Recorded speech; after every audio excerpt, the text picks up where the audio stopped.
We are only a little bit behind schedule. I would like to welcome everybody at the 7th Entrepreneurship Forum. It's fantastic to see everybody live after it's been a while since we last had a live event. It's fantastic. I also want to remind you that every second year we also have the research results exhibition upstairs. So don't leave without passing by some fantastic ideas on display, excellent research teams from University of Cyprus. Now, let's get started with the main event, and I would like to call to the podium our Vice Director for Academic Affairs, Professor Elena Synodinou.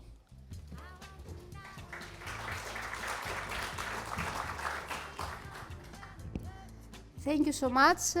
It's a great joy and pleasure to be here today, and I would like to welcome you at the 7th Innovation and Entrepreneurship Forum, the Curious Entrepreneur, which is organized by our Center for Entrepreneurship of the University of Cyprus with the ongoing invaluable support of PricewaterhouseCoopers Cyprus. I would like to extend our gratitude to the major sponsor, contributor and strategic partner of the Center, which is of course PricewaterhouseCoopers Cyprus. Since its establishment in 2015, the Center reached out to the university community seeking to identify needs, expectations and opportunities regarding innovation and entrepreneurship. The Center's motto, educating, innovating, networking, emerged out of this effort. This triptych epitomizes the Center's mission, activities and aspirations. The Center's aim, first and foremost, has been the empowerment of the University of Cyprus students, researchers, faculty and staff with the skills and the knowledge required to engage in creative, innovative activities leading to new ventures or innovating new practices and solutions. In its first 7 years of operation, the Center for Entrepreneurship has designed, established and operated numerous initiatives and processes to advance these 3 pillars of its mission. The establishment of the certificate program in entrepreneurship, which is an individually tailor-made program for students of all disciplines. The delivery of semester-long and short courses, hands-on training seminars, mentoring programs, and distinguished lectures. The annual Student Innovators Competition that eventually developed as the major pipeline of early-stage startup ideas to the whole Cyprus entrepreneurial ecosystem. The Cyprus Entrepreneurship Competition, with a high-quality, zero-equity mini-acceleration program open to all permanent residents of Cyprus, vested with the support of a prominent network of mentors and trainers. The Center is also the national coordinator for the 6th consecutive year and represents Cyprus in the Global Entrepreneurship Monitor study. In 2022, the Center, with the support of PricewaterhouseCoopers Cyprus, presented the first study on the mapping of the Cyprus entrepreneurial ecosystem, a project that aims to create a useful tool for monitoring the course of the ecosystem based on critical specific indicators. So, today is the 7th annual forum, and the forum emphasizes on the pathways to novel discoveries and the evolving journey from basic research to entrepreneurship and innovation. This year, we seek to discuss the current debates and future directions, shifting the focus of academic research towards more business-oriented models. The 7th Forum is expected to bring together the Cypriot academic, research, and startup communities and professionals, decision-makers, change-makers, thought leaders, technologists, and industry experts, offering an engaging opportunity for exchange of ideas and collaboration.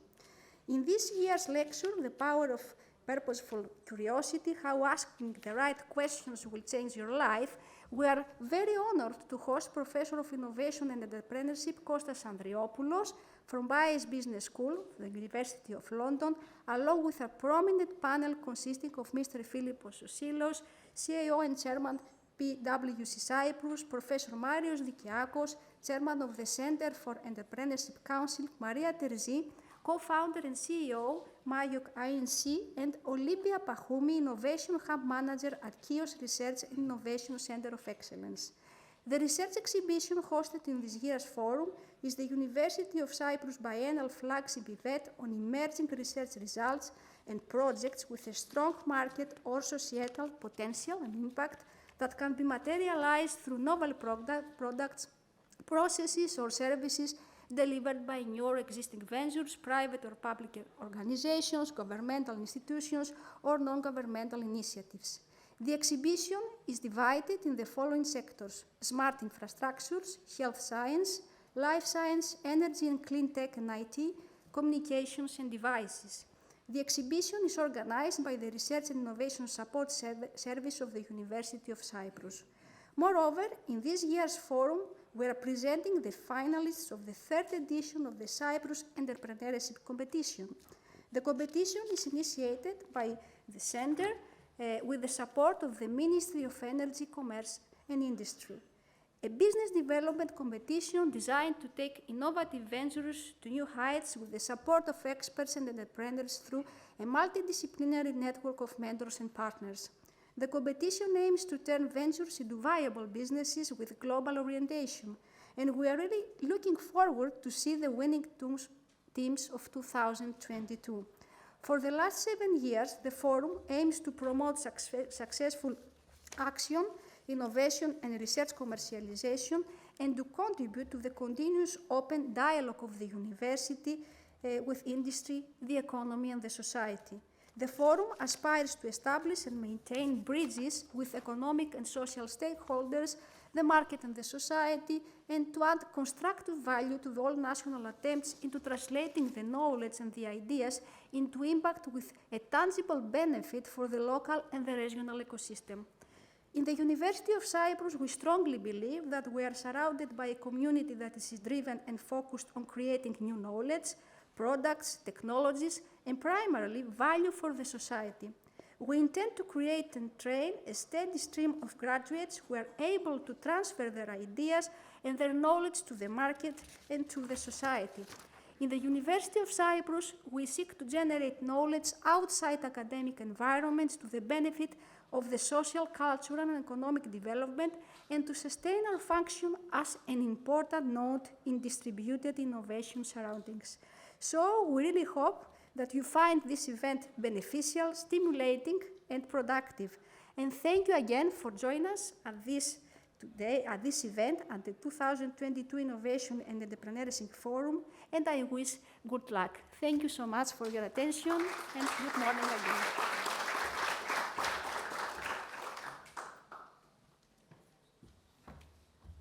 Thank you, Tatiana. I would like to call to the podium the Chief Scientist for Research and Innovation for the Republic of Cyprus, Mr. Nicholas Mastrogiannopoulos. Welcome. It's great to have you.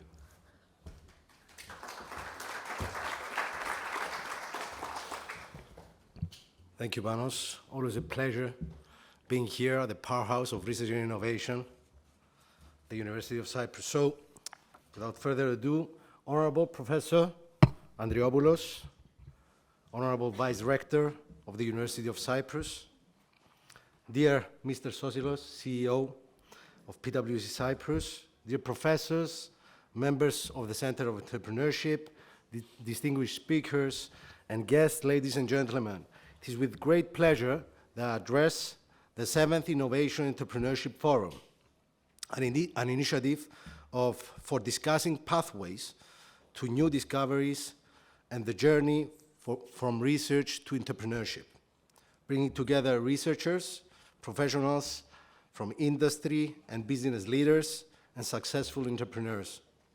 Since its inception, the mission of the Center of Entrepreneurship has been to foster a culture of innovative entrepreneurship within the University of Cyprus and to contribute to the creation of a sustainable innovation ecosystem in our country. A vision that I deeply aspire as the Chief Scientist for Research and Innovation and the Chairman of the Research and Innovation Foundation. A vision that is also shared by PwC Cyprus, which has been a key supporter of the project. Therefore, I would like to congratulate once more the Center for Entrepreneurship for their tireless efforts. Your dedication has already started to bear tangible results. We look forward to this year's showcase findings and the finalists, the curious entrepreneurs of the Cyprus Entrepreneurship Competition, for their pitches. Let me also extend my greetings to all the esteemed fellow speakers, and particularly Kostas Andreopoulos, Professor of Innovation and Entrepreneurship of the University of London, who will present the power of purposeful curiosity and how asking the right questions can change our lives. As Albert Einstein once said, I have no special talents, I am only passionately curious. Words of wisdom. So, ladies and gentlemen, over the past few years, research and innovation entrepreneurship have grown significantly in Cyprus. In fact, our country ranks 10th in the overall index in this year's European Innovation Scoreboard results, listed for the first time among the Europe's strong innovators. At the same time, the Cypriot government has implemented a series of breakthrough reforms and investments, while it is fully committed to creating a favorable environment for startups and innovative companies to be established, scaled through its determination and long-term strategy. To this end, the government introduced the National Recovery and Resilience Fund, codenamed Cyprus Tomorrow, with an overall 5 billion euros investment, mainly in digital and green transition. In addition, the government established the Cyprus Equity Fund in collaboration with the European Investment Fund, a 30 million euros investment for the accelerator and the VC compartment, mainly to support innovative companies, startups based in Cyprus. The Cyprus Equity Fund will make available risk financing to companies seeking primarily pre-seed and seed capital to grow their business. We are on the right track, however, for research and innovation to flourish and yield the best possible results, broadening the academia-business cooperation networks and bringing the best talents of our research community together with businesses is of utmost importance. Building strong synergies that will lead to the establishment of a productive research and innovation environment and create a robust and dynamic ecosystem that is fit for the future. An ecosystem that adds value horizontally across all sectors of the economy, builds opportunities for socioeconomic prosperity, and attracts investments. With this in mind, the Research and Innovation Foundation launched its new framework programs to enhance the extroversion of our ecosystem with an investment of 150 million euros to invest in state-of-the-art research, critical infrastructure, and enhance linkages between industry and academia and support research excellence and innovation. Additionally, this past July, the Research and Innovation Foundation announced the results of its third round of innovation program, with more than 8.5 million being allocated to 22 startups and innovative enterprises, exclusively for the creation and development of innovative products and services with significant potential to penetrate the international market. Finally, we're proud to announce the RIF's Central Knowledge Transfer Office initiated operations a couple of months ago, seeking to enhance the commercialization of research results, reinforce the links between our research community and businesses, and transfer products and services that emerge through scientific and technological research to both the public and the private sector, supporting significantly our economy and society. Dear fellow speakers and attendees, the aforementioned reflect the government's strong commitment to turn research and innovation into a fundamental pillar of the country's new growth model, capable of expanding the productive base of the economy as well as fostering innovative entrepreneurship and accelerating the green and digital transition. Our goal is clear: boost Cyprus' position in the global market and promote our country as a regional and innovation hub, while providing our scientists and entrepreneurs with access to a plethora of available networks and opportunities to help them promote their work on an international level. Once again, I would like to congratulate the organizers for this impeccable event, I am confident that the following presentations and discussions will be inspiring and beneficial for everyone, paving the way towards a brighter future and empowering the youth to create impactful change. Thank you very much.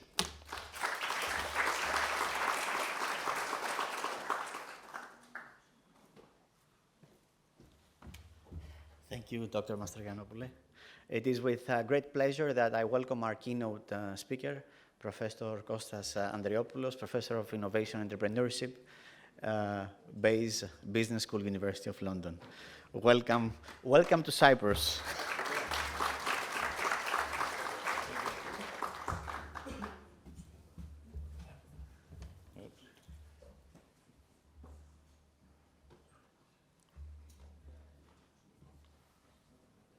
Okay, good morning from my side. Thank you very much for having me here. It's a pleasure, and it's a great thing to be here with you, physically, not remotely. The last time that I was here teaching on the MBA program was in 2017, if I remember correctly, so it's great being here. I'm going to talk about something which is very close to my heart, and it's, of course, curiosity. And being an academic is part of our job, right? So when I started, for instance, as a researcher, I saw the contract, and in the contract it was saying you have to do research. And then I asked, what kind of research? Whatever you want. And I said, okay, so you allow me to do whatever I want, to explore my curiosity, and then you will pay me. And they said, yes. I said, that's a fantastic job. When can I start, right? So I started doing this, and then I said, I'm very curious, and I have always been curious, since I was a child, which I think it's great, and I think all of us have been curious. And this is just the testament of my curiosity. Sometimes, this is what I was saying earlier, people pay you for your curiosity. Sometimes you have to pay in terms of learning. So for instance, if you want to learn about investments, you have to make an investment, which means you have to actually, part of some money. So, but this is a learning opportunity. So because I was very interested in terms of curiosity, I went to a long research trip, which actually took me 5 to 6 years, in terms of figuring out more about curiosity. So I was curious about curiosity in a way. And then I wrote this book, which is out in the US, which is called Purposeful Curiosity, and in the APAC region, then it comes in February in the rest of the world. So the interesting thing about this is that I started researching, and I found a couple of interesting things. For instance, that our questioning drops over years. So look at this. Kids under 4 ask on average 73 questions per day. Right? So this is astonishing. I remember I have a daughter, when she was 4, she was amazing. She was asking a lot of questions, which I didn't find actually bad. I found great. Now that she's 17 and a half, she asks less questions, which actually takes me to the other point. Adults ask on average 20 questions per day. And I think that's an optimistic research that I found. Most probably, I think you have figured it out that you don't ask so many questions, right? And then, if you actually turn the table, the average teacher asks around 300 questions per day. So the educational system, it's quite a problem to what I'm going to discuss today, which means that people are learning to answer rather than people are learning to ask. Okay, so this is something that I would like us to remember. So this is the situation, this is the context, this is the setting. Then I need to add another complexity, which is what I refer to as frivolous curiosity. So what is frivolous curiosity? For instance, is scrolling on social media, looking around, I don't know, we are bored, so we are looking on Instagram, we're looking at TikTok, whatever. So this is frivolous because it's curiosity that doesn't translate to a project, that doesn't translate into something. So how many of you are doing this? Raise your hands. Right? Okay. The problem is not that you are doing this, because I'm doing, you are doing, everybody's doing. The problem is for how long are we doing this, right? So there is a thin balance here. So I have a couple of interesting, for instance, questions. How many times do we check our phones per day? You don't have to respond to that. I'll give you some facts. How many hours do we spend online per day? You will be shocked. Okay. How long do we spend on social media per day? Do you want to know these answers? No. You are absolutely right. You don't want to know these answers because these answers are actually a little bit disturbing. Oops. Can you see? 344 times, 7 hours, more than 2 hours per day on social media. So the point is, where do we spend our time? All of us are curious, right? But where do we channel our curiosity? Do we channel our curiosity to this kind of things, or can we channel our curiosity to something that means a lot to us, right? Something that has a purpose. So this is where this thing about intentional curiosity, I didn't know the word at that point when I started 6 years ago. Intentional, purposeful, this was what I was interested in. And then I looked more at the literature, and I found the benefits of curiosity. So I said, curiosity is a good thing to have, right? And I have my best friend, I'm going to be 50 in January. So my best friend told me one day, you're the most annoying person in the world. And I asked him, I said, you are supposed to love me, right? You are not supposed to tell me those things. He says, yes, I love you, and I'm telling you those things because you ask 100 questions. And we are old. You shouldn't be asking those questions. And then I said, that's amazing. So I looked at this, and I found all these fantastic benefits. So I don't need the reference for curiosity helping us to survive, right? But it makes us happier, it makes us come across as warmer, and of course, more attractive. Then it leads us to higher achievement. It can expand empathy, and is associated with longevity. So there are a lot of interesting benefits if you think about curiosity. And I met a lot of curious people, and the first thing that I saw in terms of all these curious people was the following. They are very engaged, they are present, they are there, they are interested, right? So this is what makes a lot of these things, a lot of these benefits to actually happen. Now, if you look at business now, it leads to groundbreaking innovations because people are always looking for something else. So to me, curiosity and innovation, they are interlinked. Curiosity and entrepreneurship, they are interlinked. Investing and curiosity, they are interlinked. So an entrepreneur is somebody who is curious and optimistic. An investor is somebody who is curious and who worries all the time, right? Whether the investment will actually reach fruition. It reduces group conflict, it leads to better team performance, it leads to job satisfaction, and it drives also more sales, right? So there have been a lot of studies about this where they show that if you show a product and you give some information, but you don't give all the information, people's curiosity sparks. So you intrigue people, right? So there are these kinds of studies that show this. In terms of the other, which are more internal, group conflict, better team performance, job satisfaction, and again, it's about two things. Engagement, presentism, being there, for instance, and the other thing is that you want to learn more about each other. So you're asking questions all the time. So if you're asking questions all the time, it's quite important because it seems that you engage. So when I started interviewing these people, the first thing that I did was to ask questions. And you know what happens when you ask questions? People respond to you. The thing that I was saying earlier, do you know what else happens? You build rapport, you build trust. Okay. So imagine sitting in a room and you're talking to somebody who never asks you any question about yourself. So what do? Never. Who are you? Never. So they only talk about themselves. What do you think? They only talk about themselves. And I have not the pleasure, this is very comfortable, but I have been to those meetings where they were talking about themselves for minutes, for hours, and they were never asking me a question. You know how I felt? First of all, I felt bad. The second thing that I felt, this is rude, right? This is rude. You know, he or she doesn't ask anything about me. So all these things are quite important. Then I started thinking about, because I was doing this, I'm very interested in a lot of things. I'm very interested in music, in architecture, in design, in business, in investing. And sometimes I was thinking, I'm interested in all these kind of things, but at the end of the day, what am I doing with all these things?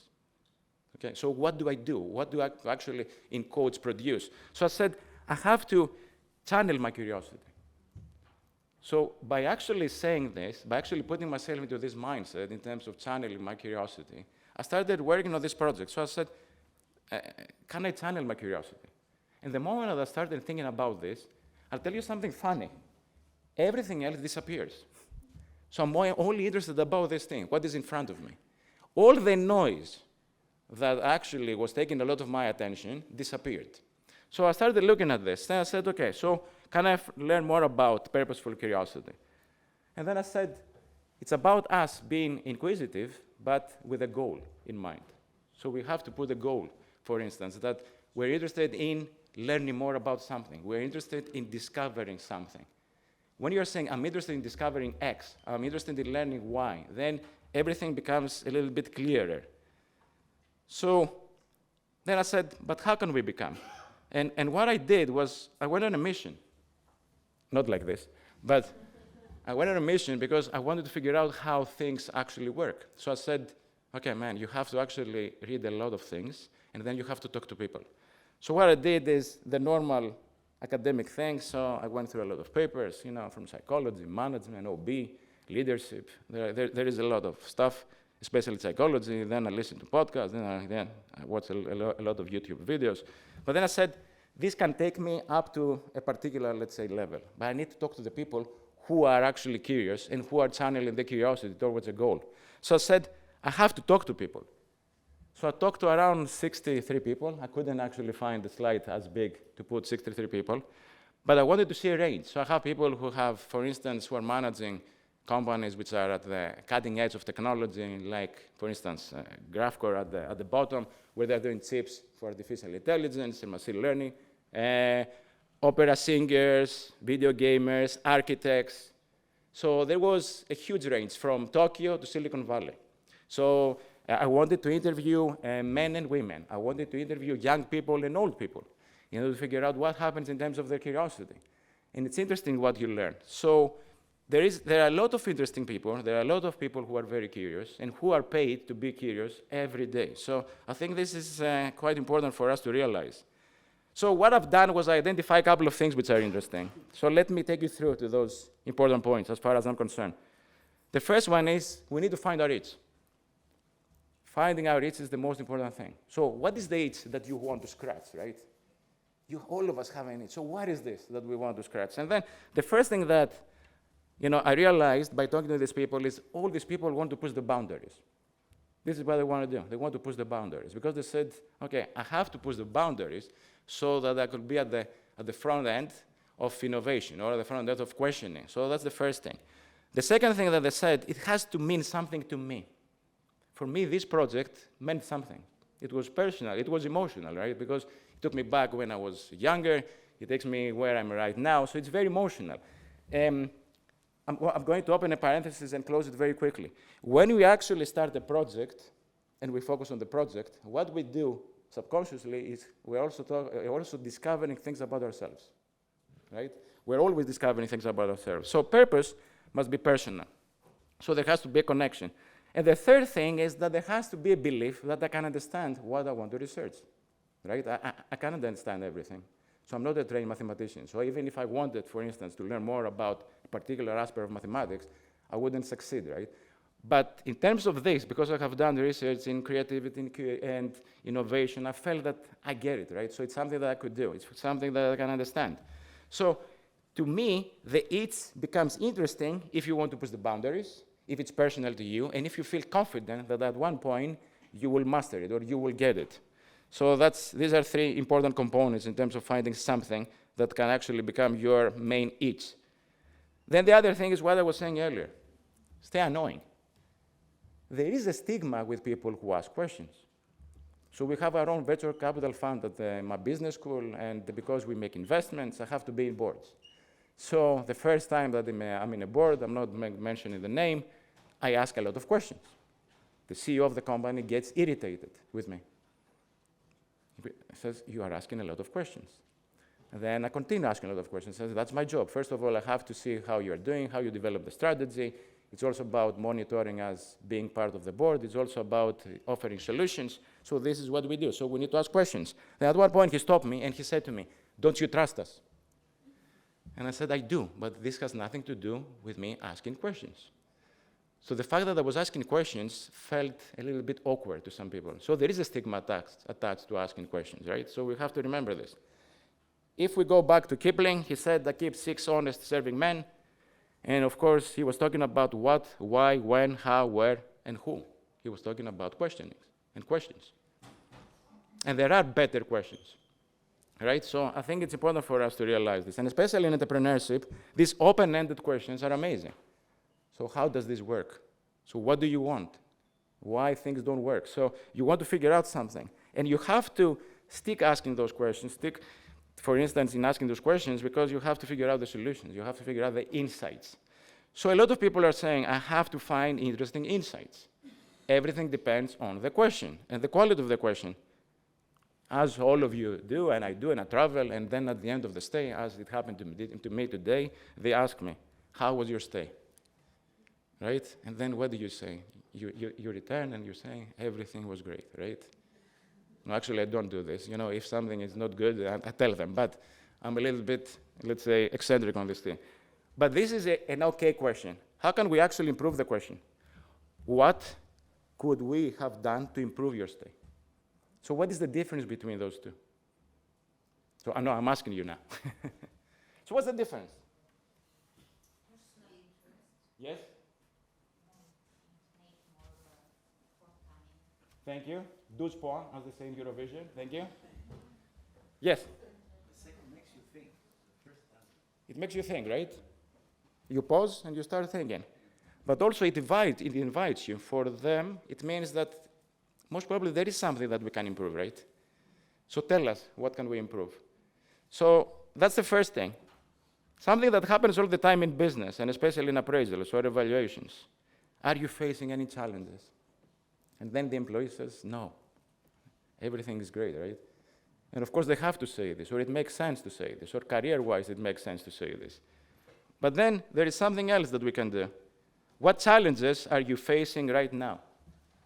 Again, what happens is that we are projecting that there are challenges. And as I face challenges as a leader, most probably you face challenges as an employee or somebody who works in my team. So I think it's important to change questioning. And a lot of people are asking me, so is there a stupid question?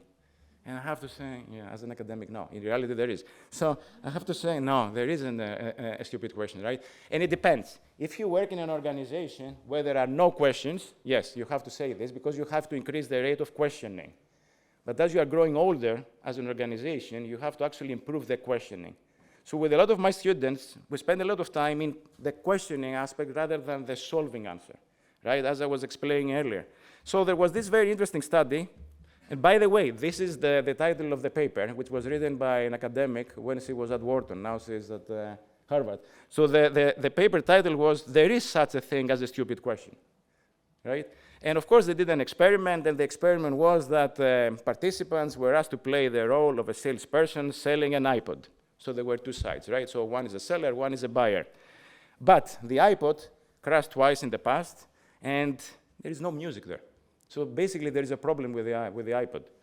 And then, of course, what the academics want to figure out is with what kind of questions people will disclose that there is a problem with the iPod, right? So, again, the results are quite shocking. What can you tell me about the iPod? This is a question that we can all ask. But this prompted only 8% of the sellers to disclose the problem. Interesting? Yes? You don't ask me anything about the problem. So can you tell me something? I can tell you a lot of things. It doesn't have any problems, does it? Increase the disclosure to 61%. So we're starting to become a little bit more specific here. Is there a problem, right? What problems does it have? 89% disclose that there is a problem. So imagine being at the bottom. Most probably you have bought the iPod, and it doesn't work. Okay. So we're talking about investments. We're talking about entrepreneurship. We're talking about relationships in terms of investors and entrepreneurs. The quality of the questioning is extremely important. I cannot overestimate this. It's extremely important. So that's the one thing. The third thing is that we have to learn by directly experiencing things. You know what happens with a lot of us? We live our lives via these fantastic devices. So we live in a very indirect manner, vicariously, through other people's eyes. Okay. Whether we like it or not, this is what happens. I don't know what it is. I don't trust this. I would like to experience this myself.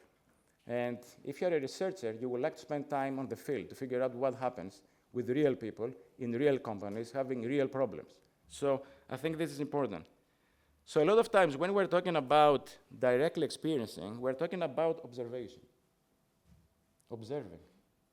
And I notice this in London. So for instance, I walk in London and I see a lot of people doing this, right? Most probably it happens here as well. So they don't look at the surroundings. They don't observe. Their muscle, which is something that we have to train, is not strong. If you are observing, you can identify a lot of interesting needs, a lot of things that people don't tell you about, right? Because they don't know. So for instance, I'll share a very personal story. So when I started teaching, somebody had to actually observe me. And they said to me, Kostas, you are actually using your hands a lot. You're moving your hands. You're moving your arms. And I said, no, I never do this. Because if you move your arms and you move your hands, it's very distracting, right? I said, honestly, I never do this. Then somebody videotaped me.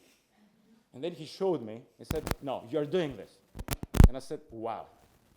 I wasn't lying, right? But I didn't know that I was doing this. I was doing a lot of things subconsciously. And then I said, yes, I have to actually put my arm somewhere firm so that people will actually focus on what I'm saying and my pretty face rather than my arms, right? Why are you laughing? Because I said pretty face? Okay. You are a very tough crowd. Okay. So observation is key. Spending time with customers is key. So for instance, I was doing executive education. There is a leadership team from one of the biggest breweries. And then I asked the chief marketing officer, who is your user? And they respond to me, we get a fantastic market research report that explains to us who our target audiences are. And I said, no. Let me rephrase the question, which I didn't. I said, who is your user? We get a fantastic market research report. And I said, no. And then, I actually took a risk and I said, okay, let's stop what we're doing now, figure out 5 questions that you want to actually ask your potential users or your actual users, a couple of things that you want to observe, and hit the streets downstairs, because I'm in the city of London, right? So they own a lot of these pubs, and which is what they did. So the whole team generates the questions, points in terms of observing, and then they hit the pubs. They come back, so I tell them, let's stop, 2 hours, come back with some interesting insights. They come back after 3 hours. So I was paid, and I was actually sitting there. That's the best project. And then they come back with full of ideas. They said, this is the best thing that have happened once. We talk to people, we observe people. They told us a lot of things. And I said, yep, this is what you should be doing. So the whole point here is that they learn a lot. They learn a lot by spending a couple of hours with their actual, let's say, users. And the other thing which is important is, of course, which actually goes with what I was saying earlier, is you have to make notes, right? You have to remember what each person is doing or is saying, because this can actually lead you to a lot of interesting insights. So I interviewed these people, Adrian Newey, who is one of the best engineers in Formula 1. He works for Red Bull. So he told me something very interesting about this, is that on paper everything works, but when you take the car on the track, everything doesn't work. So, and the other thing that he told me was very interesting is that we learn more from failure rather than from success, which is interesting, because when something fails, it makes you more intrigued, more curious to figure out how you can, for instance, respond to things. Rafael Domjan, he developed this catamaran, you can say, with solar power. He actually did the whole planet by not using, let me take it back, by using only solar energy, right? It took some time. So again, there are a lot of things that may go wrong. What you do is that you improvise, you correct, and then you move on. And of course, Felicity Aston, who is a polar explorer. I also interviewed a lot of polar explorers who are amazing individuals. You don't go on your own, unassisted, in the Arctic or the Antarctic, right? Without doing a lot of research, without not being curious. So a lot of these people actually lose a lot of weight. Let me ask you a question. Who are the people that can help them to figure out what they can do with sudden loss of weight? Who are the people who know a lot in the medical, let's say, profession about losing a lot of weight very quickly without you wanting to?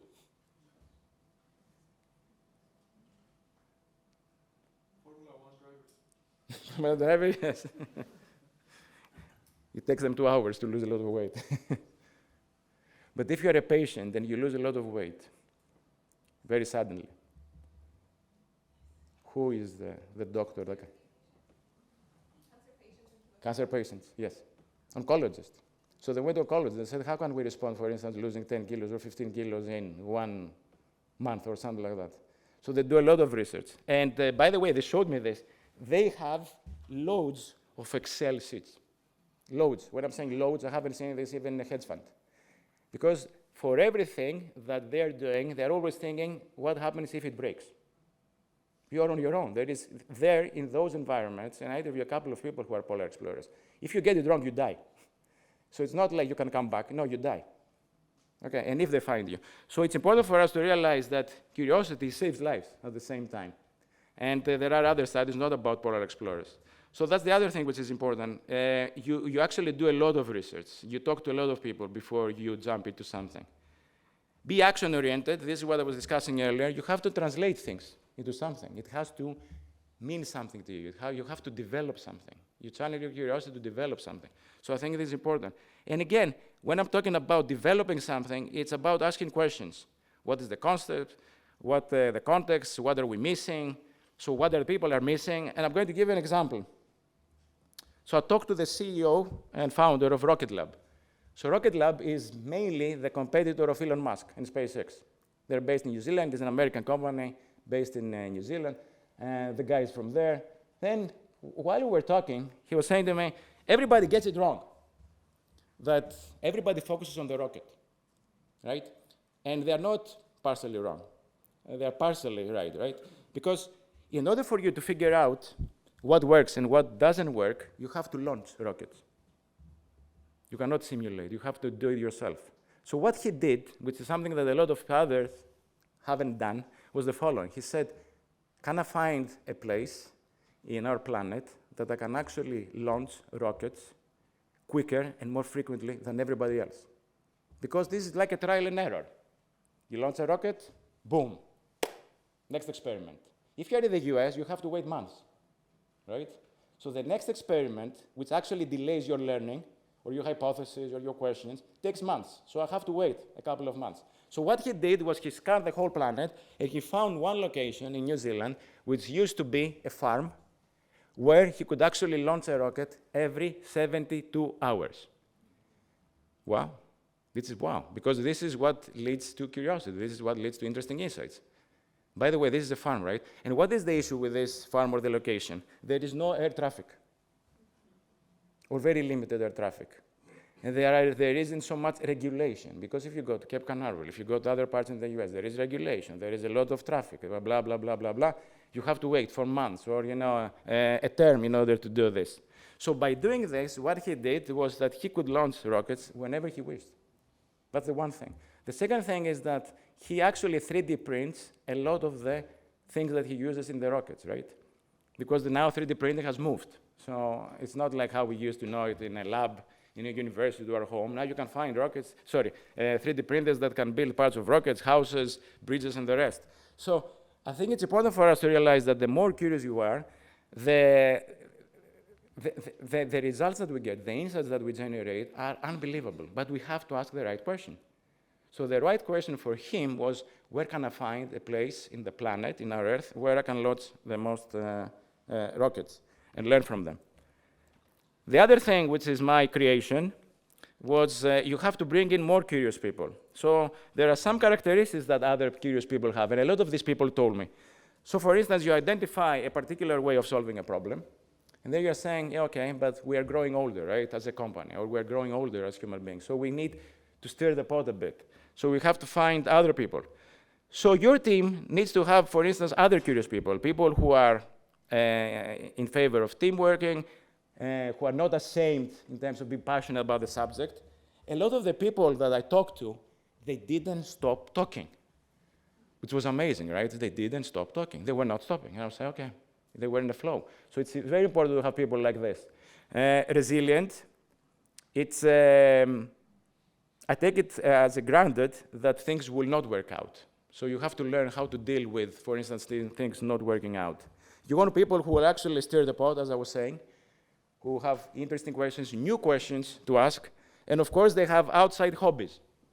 It's important for somebody to start to have outside hobbies, whether this is music, cinema, craft, something else to do. Of course, somebody who will create things in a very tight deadline, and somebody who is also looking for surprises. So how can we surprise, for instance, our audience? How can we surprise, for instance, our clients? How can we surprise our students, right? So a lot of times, because I'm teaching entrepreneurship and new product development, I bring devices in the class. So I say, not this, everybody knows this, but I bring other electronic devices. And I said, okay, what do you think this is? What does it do? Do you like it? Then for instance, we try to get deeper in terms of the products. And then my students' attention is maximum, let's say, for a product, 10 to 15 minutes, maximum, if I'm lucky. But then, sometimes in the class, I perform magic. Right? Do you know how long they stick to the focus on magic in order to figure out? First of all, they know that I don't have the sixth sense. I'm not a magician. So they say there must be something with the product that you're using, right? So they spend not an hour, they even spend, for instance, the break. Because, for instance, I have a book that I'm using for magic, because there's a company in New York that has productized magic. So you can go online, you can find things in terms of you becoming a magician, right? So they spend more than an hour, even a break. So how did Costas do it? They will not leave the room without figuring out. So there is something that we have to remember in terms of sparking other people's curiosity. Well, it leads me to the final point, which is it's interesting to work in an organization. It's interesting to be part of a team where we spark others, let's say, curiosity. So, for instance, my daughter came one day and said to me, I went to Notting Hill and I found this, for instance, bookstore, and I don't know what the title is, but there is a description. Do you remember what I was saying earlier about give them some idea which will spark the curiosity? So this is what happened. So she came back with this, and she found it quite interesting that she didn't know what she bought, but it sparked her curiosity, and of course, she bought it. So the curiosity was translated for the bookstore into sales. In terms of entrepreneurship and venture capital, Bloomberg Beta is the venture capital arm of Bloomberg, the famous news organization. And then they said for us to invest into companies, we either have to reach out to people or we have to, we need to have referrals as it normally works, et cetera, et cetera. So what they did was they worked with an academic in terms of figuring out who, focusing on employees in a large organization, has the capability or has, for instance, the knowledge, the skills, et cetera, to become an entrepreneur. So what they did is they went to LinkedIn. They found thousands of profiles in particular areas. I think this one was in Northern California. Then they had an algorithm, and they said, OK, let's actually find people who can become entrepreneurs, but who don't know this yet. So they are just employees, right? And so one of, for instance, of the things that they had in the formula is that companies have to be, for instance, backed up by VCs or private equity. So the likelihood of somebody becoming an entrepreneur working in those kinds, let's say, of companies, it's higher. So they found all these kind of things, then they put in the formula, and then they said, well, identify these people. So a lot of unsuspected employees in those companies received that email. A lot of them received that email. And a lot of them thought that this was spam. And they deleted it. So they pressed delete, right? And then Bloomberg said, no, don't delete this. I mean, we think that you have the capability of becoming an entrepreneur, right? You have the right skills. So then, how do I know about this? Then it reads the news. And big news outlets that Bloomberg actually uses this way in terms of identifying founders before they know themselves that they can become founders. So this sparked the curiosity in a lot of people. So with this, let me actually stop here and let's have a conversation about the topic. I'm sure that you are all curious. So what keeps your curiosity back?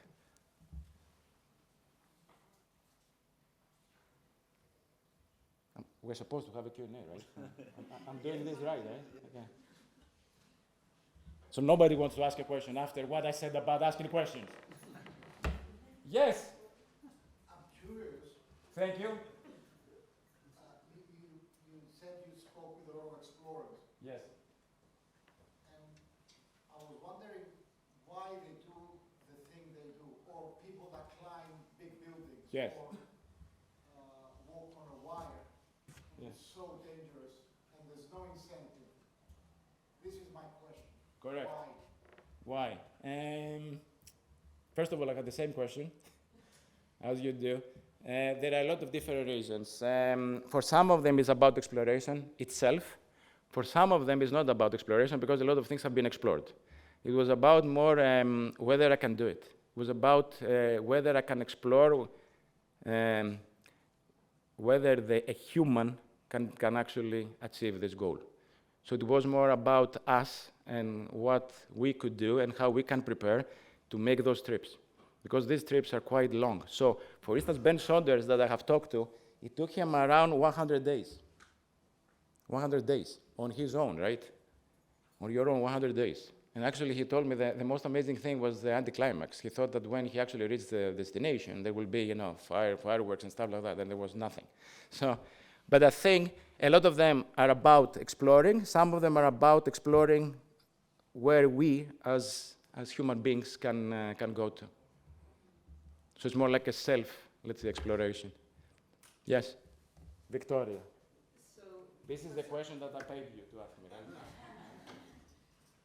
okay, so pandemic was like an absolute killer of curiosity.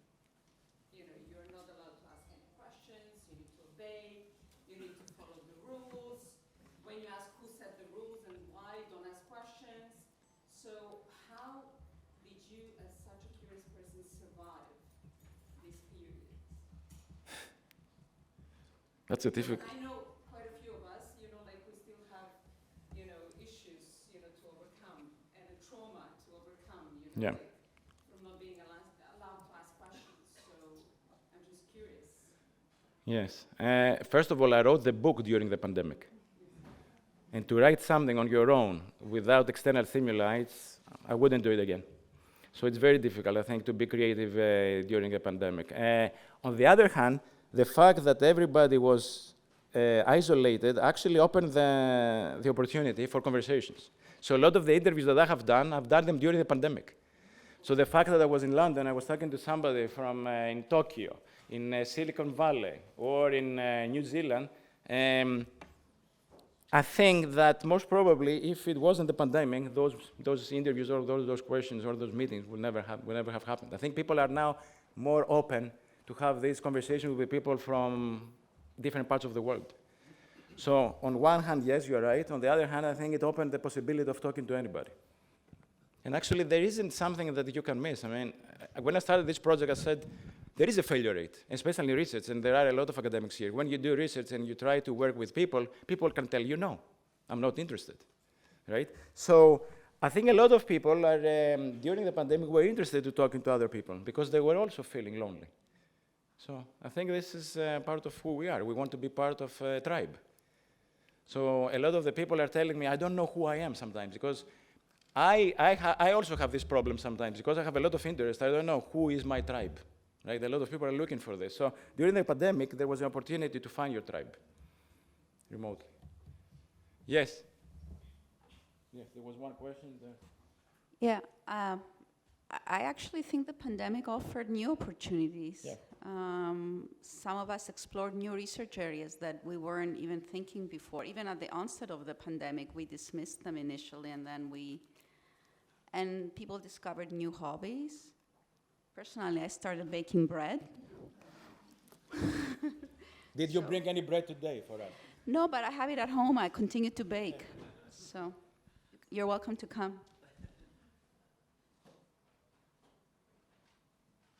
Yes. Well, thank you for that. That's absolutely fascinating. I have a lot of questions, but I'll ask the most pressing one. Yes. As the mother of a teenager, Yes. I wanted to ask you if we have more research or more knowledge around the effects of social media on curiosity. Yes. And I have two issues. I'm thinking, on the one hand, it could kill curiosity. Yes. Because we have instant answers.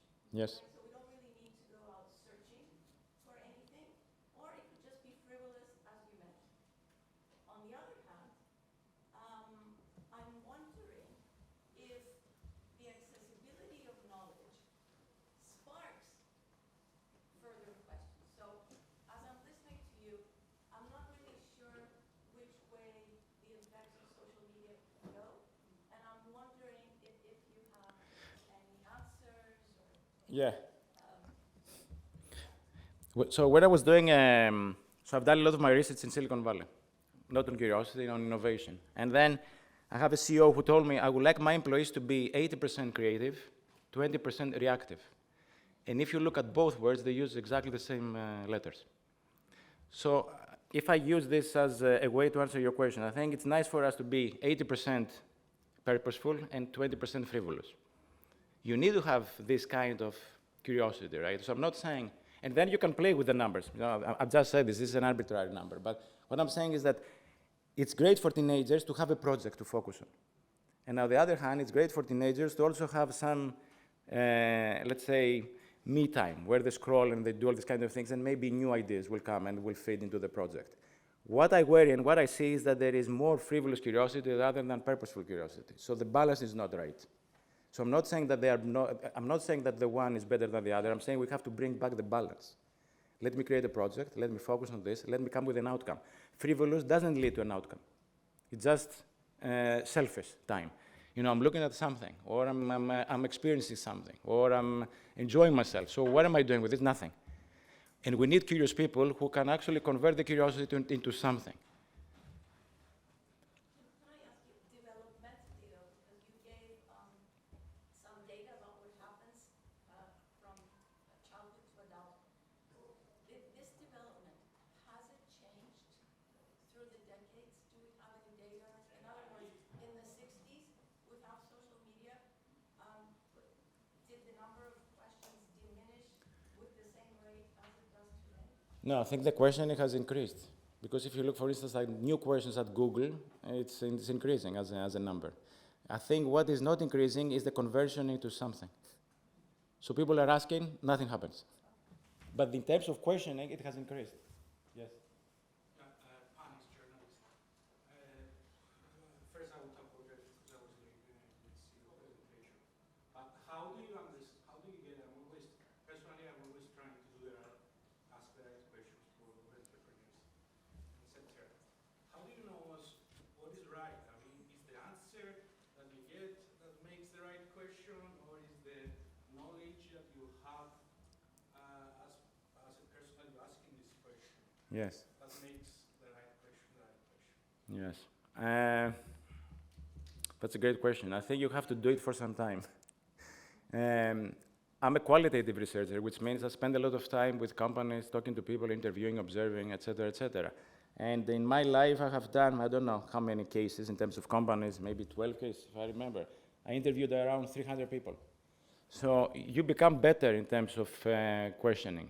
Now, the important thing is when you question, you try to figure out whether they give you the answer that you want to hear in what sense, whether they give you the honest answer or whether they give you the corporate answer, what the organization wants you to know.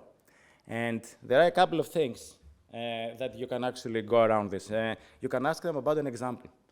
So I'm talking to a lot of companies where they're saying, they're claiming they're innovative. So they're saying, we are innovative. They're saying, okay, so when was the last time that you were innovative? It's a question, right? So when was the last time? So if they take some time to respond, most probably they want you to know that they're innovative, but in reality they are not. Or if they say 3 months ago, most probably they are not innovative, right? Because it's something that they do once in a while, rather than it's something which is part of their DNA. So that's the one thing. For us to understand also whether they are giving an honest answer is, I'm always looking at my watch, how long it takes them to respond to the answer.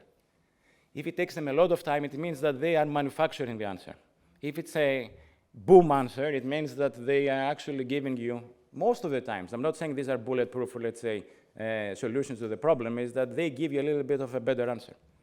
So there are some ways to figure out, but it requires a little bit of skill. And if I'm honest with you, curiosity and asking questions also implicitly is about misbehaving. It's about this. It's about not following the norms, because people would like you to follow the norms, right?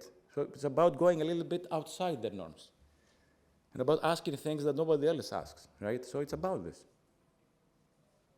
So when I was a child or a student, I was very, very naughty. Yes, and I was misbehaving. Yes. Great presentation, Professor. I have something that scares me, and I will explain what. I have a lot of things that scare me. Yes. But this in particular. So you said about you learn, obviously, you learn more from failure, right? Yes. From negative results. Yes. So in most of the cases, scientific articles, and as researchers, Yes. always report, the results that are positive. Yes. And we don't, in most of the cases, we don't report the negative results. Yes. So I'm a young scientist, which I'm curious now, and I have built a hypothesis, but obviously at the beginning, I have to justify the hypothesis and validate it through my library research. So I'm using those journals. So a lot of gray is there. And I'm building something, or maybe I'm challenging something, and I'm not going to move forward because I don't have the raw material necessary enough to challenge my hypotheses or the failures to justify that here I can move from this angle and create an innovative product towards the future. Yes. What's your opinion? In academia, we don't learn from each other's failures. We never learn, right? Because nobody publishes those kind of papers that say, okay, and I've done this and it failed, and I've done that and it failed. So there isn't a journal of failure, the Journal of Failure Studies or something like that. So we don't have this kind of journals. But there is a high failure rate in academia, right? Especially with the journals that we are going after. A lot of the journals that we want to publish in, maybe the acceptance rate is 3% globally. And so there is a failure rate. So in most of the cases, you're saying that we keep on failing because we don't know that. Of course, we don't learn from each other's failures. Yes, because to me, the failure is one thing, and it's okay. But the other thing which is important, especially in organizational level or environment, is that you don't want to repeat the same failure, right? To me, to fail once is fine. To fail twice is a problem. It is a problem. It means that you are not learning from your failures. So I think it's important for us to start. In my school, we have some days where we talk about failure. And, but in our school, we do a lot of things differently. So academics say, okay, I did this and it didn't work out. So, and the other people are learning from it. I think there is a lot of value in learning from failure. Maybe we should switch the impact factor. The impact factor. Yes, reporting the failures. And lowering down the positive results. But there is a large failure rate. But if you look at the CVs, especially of academics, you only see the success stories, right? Yes. Yes. Yes. Congratulations for your excellent presentation. Now, back to the pandemic. We are 3 years into the pandemic, and our epidemiology team, at least in Cyprus, I know, consists of 10 or 12 excellent scientists, but epidemiologists and related fields. Now, one of the ex-team, Mr. Leonidas Kostrikis, an excellent scientist from the University of Cyprus, indicated that he would have liked to have also other disciplines in the epidemiology task force team. Yeah. For example, for transport, for business, for economics, sociologists, psychologists, risk managers, yeah. Innovators. Yeah. But 3 years into the pandemic, and we still have only epidemiologists. Yes. Now, my question is, are you aware of any country or EU level or WHO, World Health Organization, or any country that has, for this multidisciplinary problem, has created a multidisciplinary task force? I think if we set up a multidisciplinary task force from the beginning, yeah. Many disciplines in the task force, we would have tackled the pandemic much more effectively, which would have translated into millions, the prevention of millions of deaths. I mean, it was an obvious question that Mr. Leonidas Kostrikis indicated from the beginning, but still, I don't know, are you aware of any country that has included any other discipline in their task force? Thank you. I'm not aware, which doesn't mean that it doesn't exist. I'm not aware of a country that does this. But in terms of having teams, okay, let me actually answer it in the following way. You need to have a team where you can have the breadth of expertise, but you can also have the depth. A lot of people are saying, I need the team. You also need the team and the individual. So you need, for instance, individuals to go deep, and then you need the teams in order to go in terms of the breadth. A lot of the times, companies and organizations or governments focus on the depth. They don't focus on the breadth. But these are equally important. So it's not either or, you need both. And sometimes companies or non-profit organizations or governments don't understand the importance of having the depth and the breadth. But you are absolutely right. It's something that I haven't seen. But I'm not in that area, so I don't want to mislead you or misguide you. I mean, I cannot answer that. Yeah. Yes? Based on your experience, you could be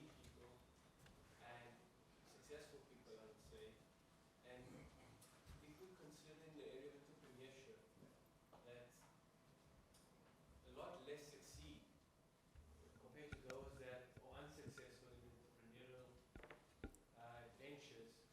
Although a lot of people want to turn towards entrepreneurship, we have high failure, let's say. Yeah.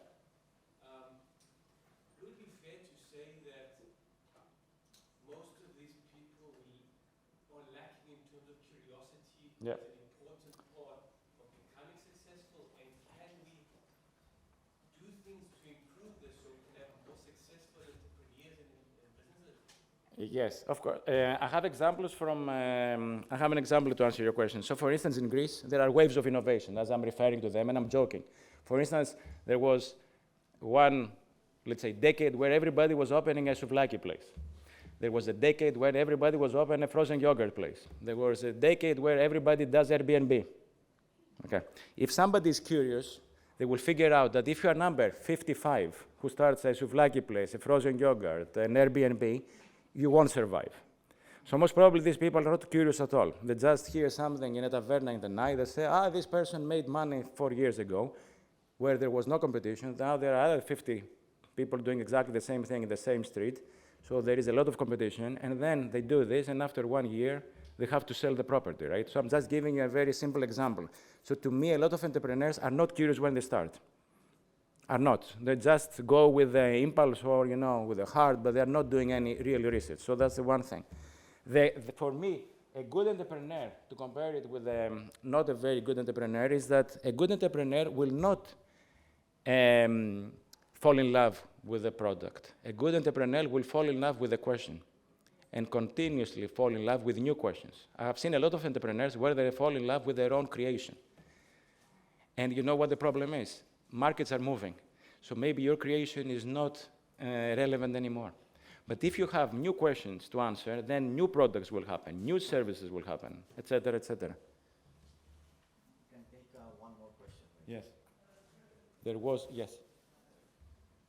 I would like to ask you, it might be a little bit personal, what actually led you to, what was the spark behind creating this research, going ahead with the research, eventually leading to the book? What was that? Yes, I wanted to figure out how people channel their curiosity for a long period of time. So literature so far has curiosity as something of a moment, right? So I'm curious about something, I'm researching, I close the gap, I'm done, I move to the next thing. I wanted to figure out how people sustain the curiosity for a long period of time in terms of the project, and I wanted to figure out how people sustain the curiosity as they grow older. Because all the studies show that curiosity goes like this and then it drops. Right? So first is the kid, it's school, high school, university, we kill everything. Then workplace, again, they kill everything. So I want to figure out what happens to these people in terms of sustaining the curiosity, or what happens in organizations to sustain the curiosity of their employees. And the outcome? The outcome is what, a little bit of what I showed you today. The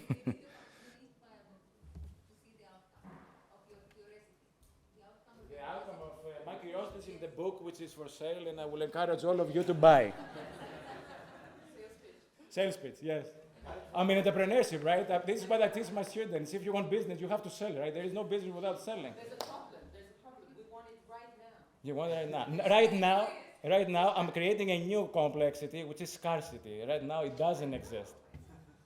No, I'm joking. It does exist in the US. Yeah. I think, yes. So, thank you so much. Thank you. You can get the book from the US Amazon, and they will Yes. charge you no custom fees. Really? I just got it. Yes, it just came. Okay, I didn't know that. So from the US buy it. Yes. Well, we're now going to proceed.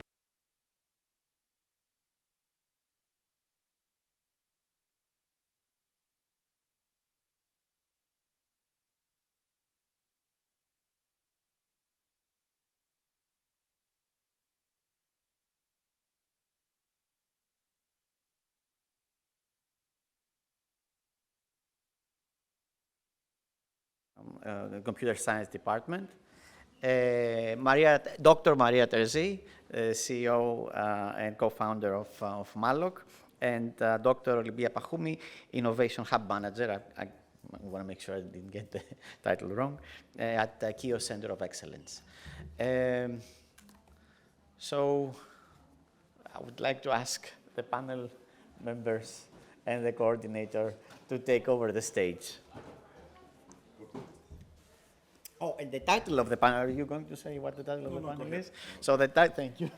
The title of the panel, the discussion is going to be Fostering the Journey from Research to Entrepreneurship, Present Debates and Future Directions for the Cyprus Ecosystem.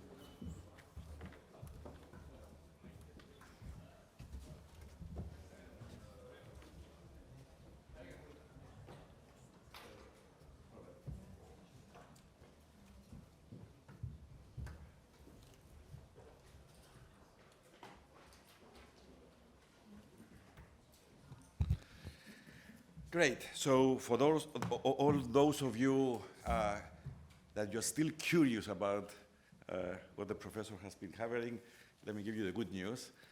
We will continue with questions and answers. It's just that we're going to have an even greater opportunity to hear different perspectives and create a little bit of a debate and challenge amongst us to make it even more lively. And I think we can all benefit from indeed additional ideas and experiences from this very, very interesting panel. We are a little bit out of time. I'm looking at Panos. So what's my deadline?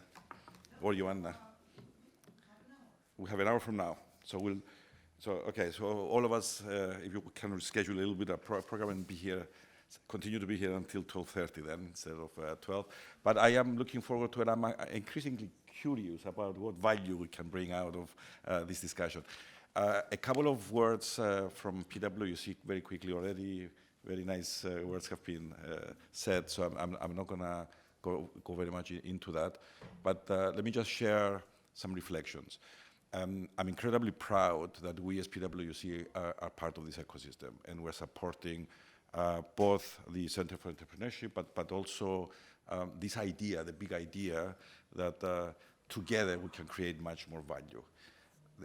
For many years now, we have been fostering strategic partnerships with a number of sort of stakeholders in this space, with the University of Cyprus itself, with Junior Achievement, with Chrysalis Leap, with science. Our own people have been providing their time and their experience through mentoring in multiple projects. So we have a very keen interest to be a very active voice and an active player in the common goal. I am personally very passionate about this idea of Team Cyprus. I think one of the questions that we need to be asking ourselves is, instead of asking, who is the prettiest of us all in a small community that everybody's trying to sort of prove to the others that they're prettier, to really ask the question, how can we be gorgeous together?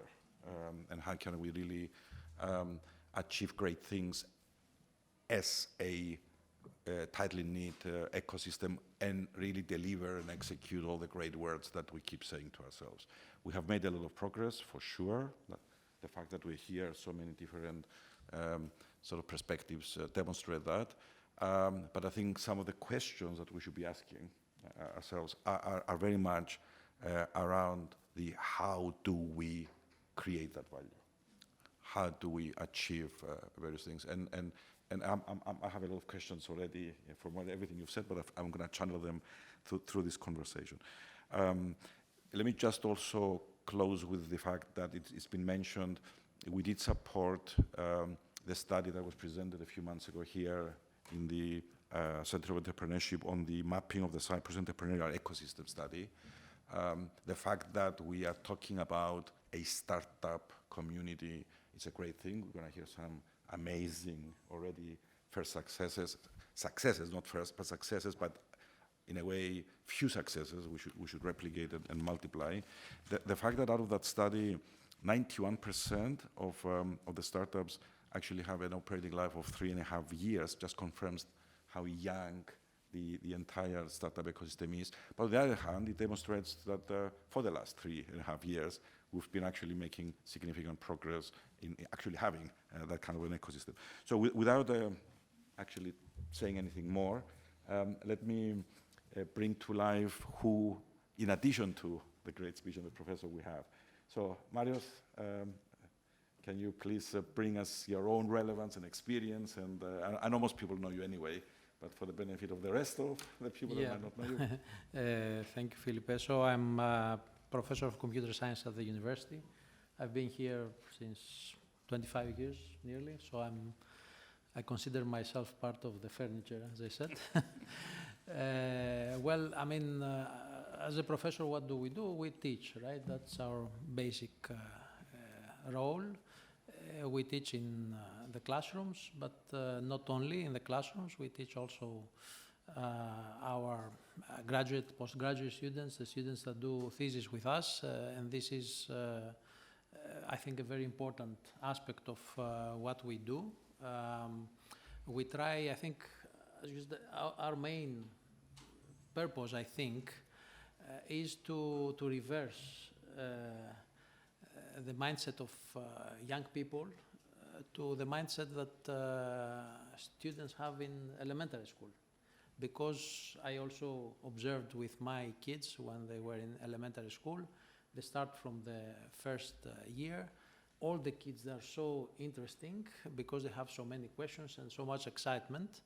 And I don't know what happens. And when they reach the university, you don't really see so many questions. And so this is something that we try to somehow to bring back. I'm not sure we succeed in that, but I think that's important. So to be able to teach in these days, I mean, I'm in a field, but I think this is true for all fields, that changes continuously. So you have to reinvent what you know. So you have to struggle with your own ignorance.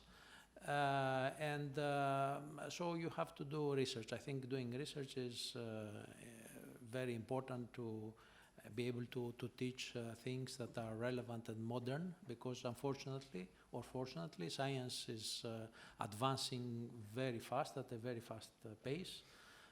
So we need to teach and learn how to learn, okay, and how to redefine what we do continuously, which is really very hard. I also had some administrative roles in the university, which, okay, I consider less glorious, less interesting maybe, but of course we have to do this as academics. We have to participate in the administration and the strategy of the university. So I think that's enough. No, but also recognize that you were one of the founders of the Center of Entrepreneurship as well. Yes. Yeah. You did. Part of the administrative work. Thank you, Maria. So in terms of, again, introduction, just to get to know the journey of my panelists to the panel, and we can actually continue with the thoughts. Olympia? Yeah, thank you, Felipe. So I'm Olympia. Yeah. No, open it. Yeah, I went through the same process. It's not very user-friendly. Oh, this one? Yeah. All right. You hear me now? Yeah. So, yeah, I'm Olympia. I'll give a bit of my story, how I ended up here in the panel. So I left Cyprus when I was 18 to go and study in the UK to study physics, natural sciences at the University of Cambridge.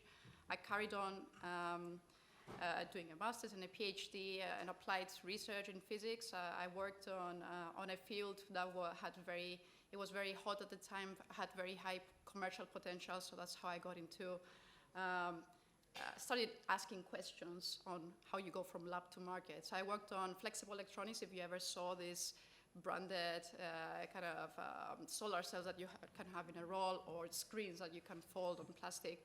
So it was really hot at the time. I think it still is.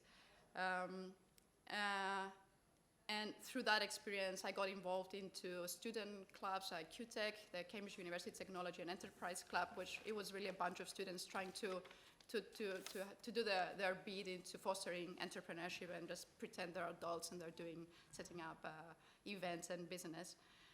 And then I left academia and I went on working in a startup, kind of wanted to experience the hype of working for a startup and the excitement and having ambitious goals. So I worked in biotech and a startup that was developing DNA sequencing technologies, very ambitious plan.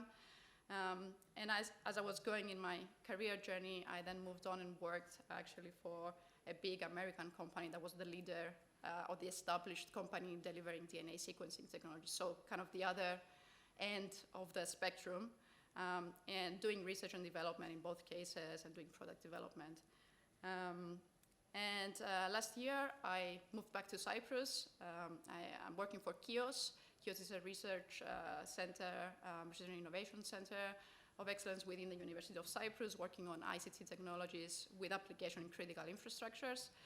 And my role at KIOS is I am the Innovation Hub manager. So Innovation Hub is the part of KIOS that we're working on doing some technology transfer. So trying to take the learnings and the technologies developed within the university and try to apply in the real life, have some industrial partnerships, or transfer it into tangible solutions and actions. So that's a bit about my background. I have some thoughts about the topic, but maybe we can do it in the next round. But thank you, and welcome. Welcome to the Cyprus ecosystem. And I think your insights are going to be very, very useful to the discussion we're going to have. So Maria, another very interesting journey. Okay, hi, I'm Maria. I'm a software engineer and a researcher. I have a PhD in recommender systems. When I was studying in the UK, I went to hackathons organized by Google, and also I had the opportunity to work there as a software engineer. And I returned to Cyprus almost 6 years ago. And for the last few years, I have been working at KIOS as a researcher. And in November 2020, I handed my resignation to KIOS to be the co-founder and the CEO of Malloc. So I'm not sure if I was a purposely curious entrepreneur, but I always enjoyed solving problems. I was always fascinated about how you can create and build things from nothing, from literally just lines of codes, and how you can impact and improve the world we live in. So the idea of Malloc came from my own curiosity to understand if big tech is actually tracking us without our consent and what we can do about it. So I observed that I was speaking about things, and then I saw related advertisements on the social media, and all my friends were also complaining about this. One day I was talking with a friend on the phone, and she mentioned the name of a bar, and then I opened my Google Maps, and the first recommendation was the name of that bar. So I was a bit puzzled and concerned. I started asking myself, how is this happening, and how is this possible? And I believe that I had the background to actually understand how this might be happening and how we can prevent it because of my PhD and my previous work experience at Google. So I had this idea of a system that can run on your device and monitor everything that is happening and will be able to detect and block anyone that tries to collect any data from your phone or send them without your knowledge. So this system could potentially block data trackers, but also spyware, and also detect if applications have been hacked. For example, during that time, someone sent something to Jeff Bezos through WhatsApp, and this hacked WhatsApp, and they collected all the data of Jeff Bezos. So I shared this idea with my co-founders, Artemis and Lisa. Lisa is here with us as well.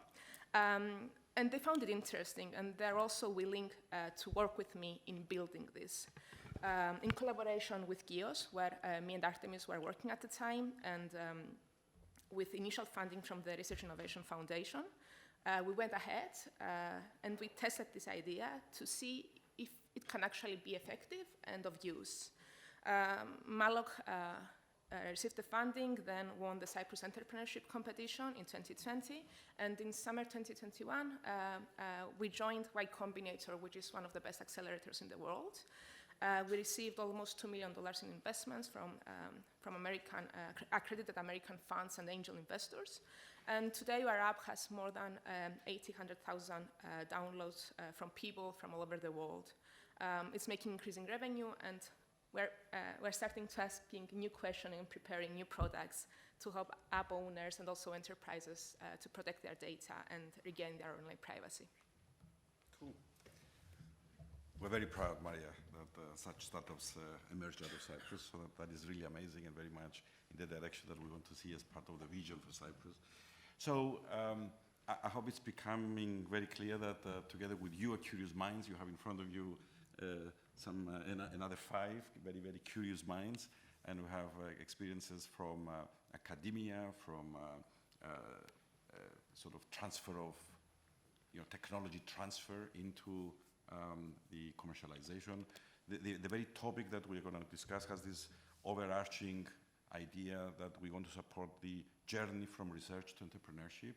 That in itself implies the need for better collaboration, but also co-creation, and also not seeing ourselves as separate, siloed parts of a value chain, but very much understand how all the parts can work together with an end in mind, with an outcome in mind, with an end value in mind.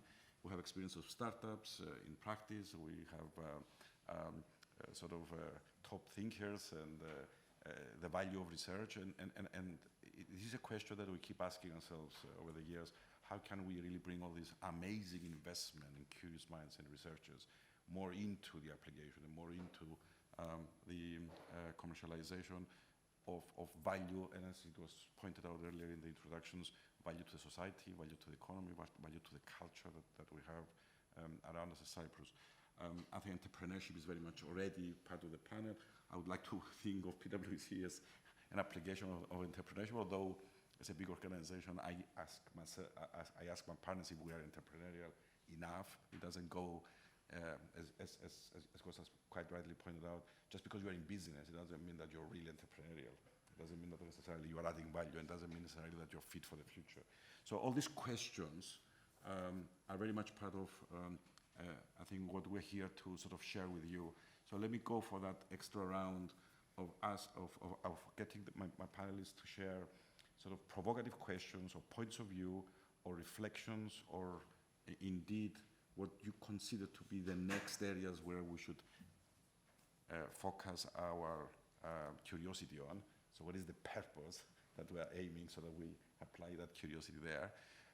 And let me sort of give you a kind of a early warning that at the end of this positioning, we're not going to answer it. We're going to bring you in the conversation. So we're going to be very happy to hear additional, perhaps, questions and challenges from you, or try to answer or give your own perspectives into this.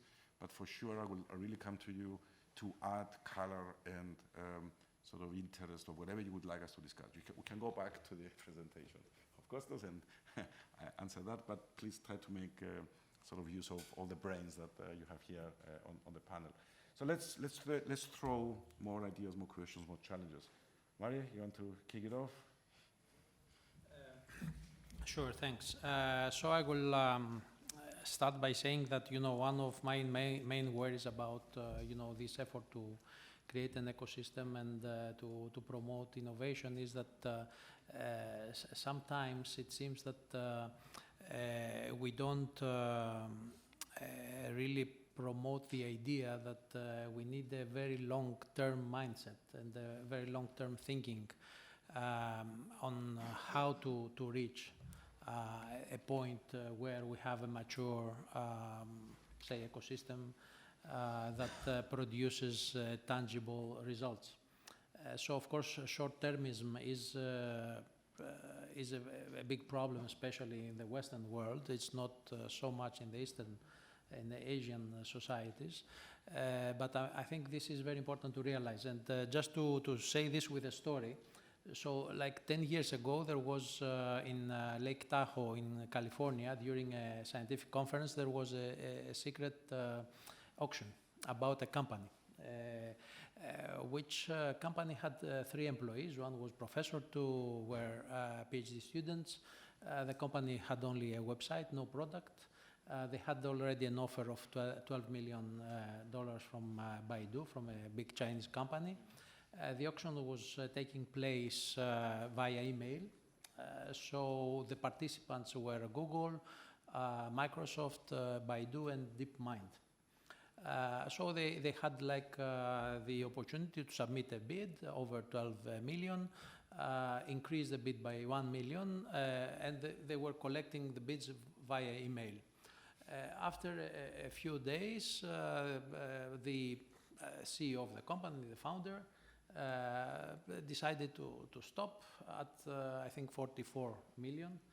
And he told them, this is where I want to stop, and we will we will get the money from Google. Google could not believe that he stopped at 44 million. He said, well, we are academics, so we're in love with our ideas more than we're in love with money.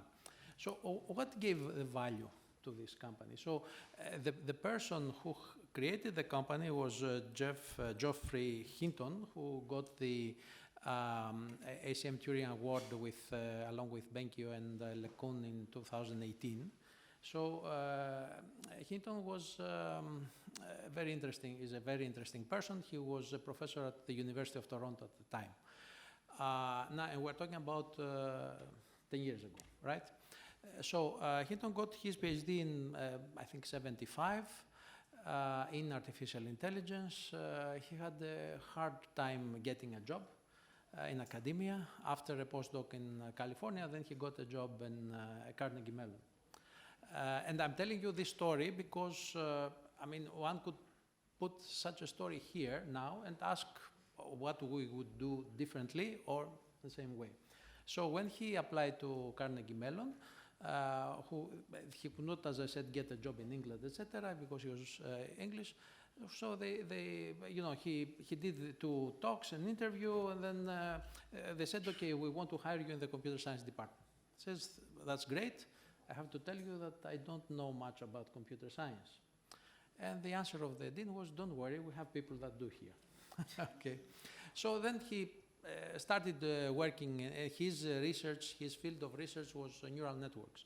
And those of you who are a bit old, they may know that neural networks was considered a dead field for more than 10 to 15 years. That was the AI winter in the 80s and early 90s. And it was a field that I did my first publication, neural networks, as an undergraduate student in this conference. And then I was thinking maybe I should do something there, but there was no real interest, right? So these guys were working on this topic for 15 years. They had problems getting funding for their research, but they persevered.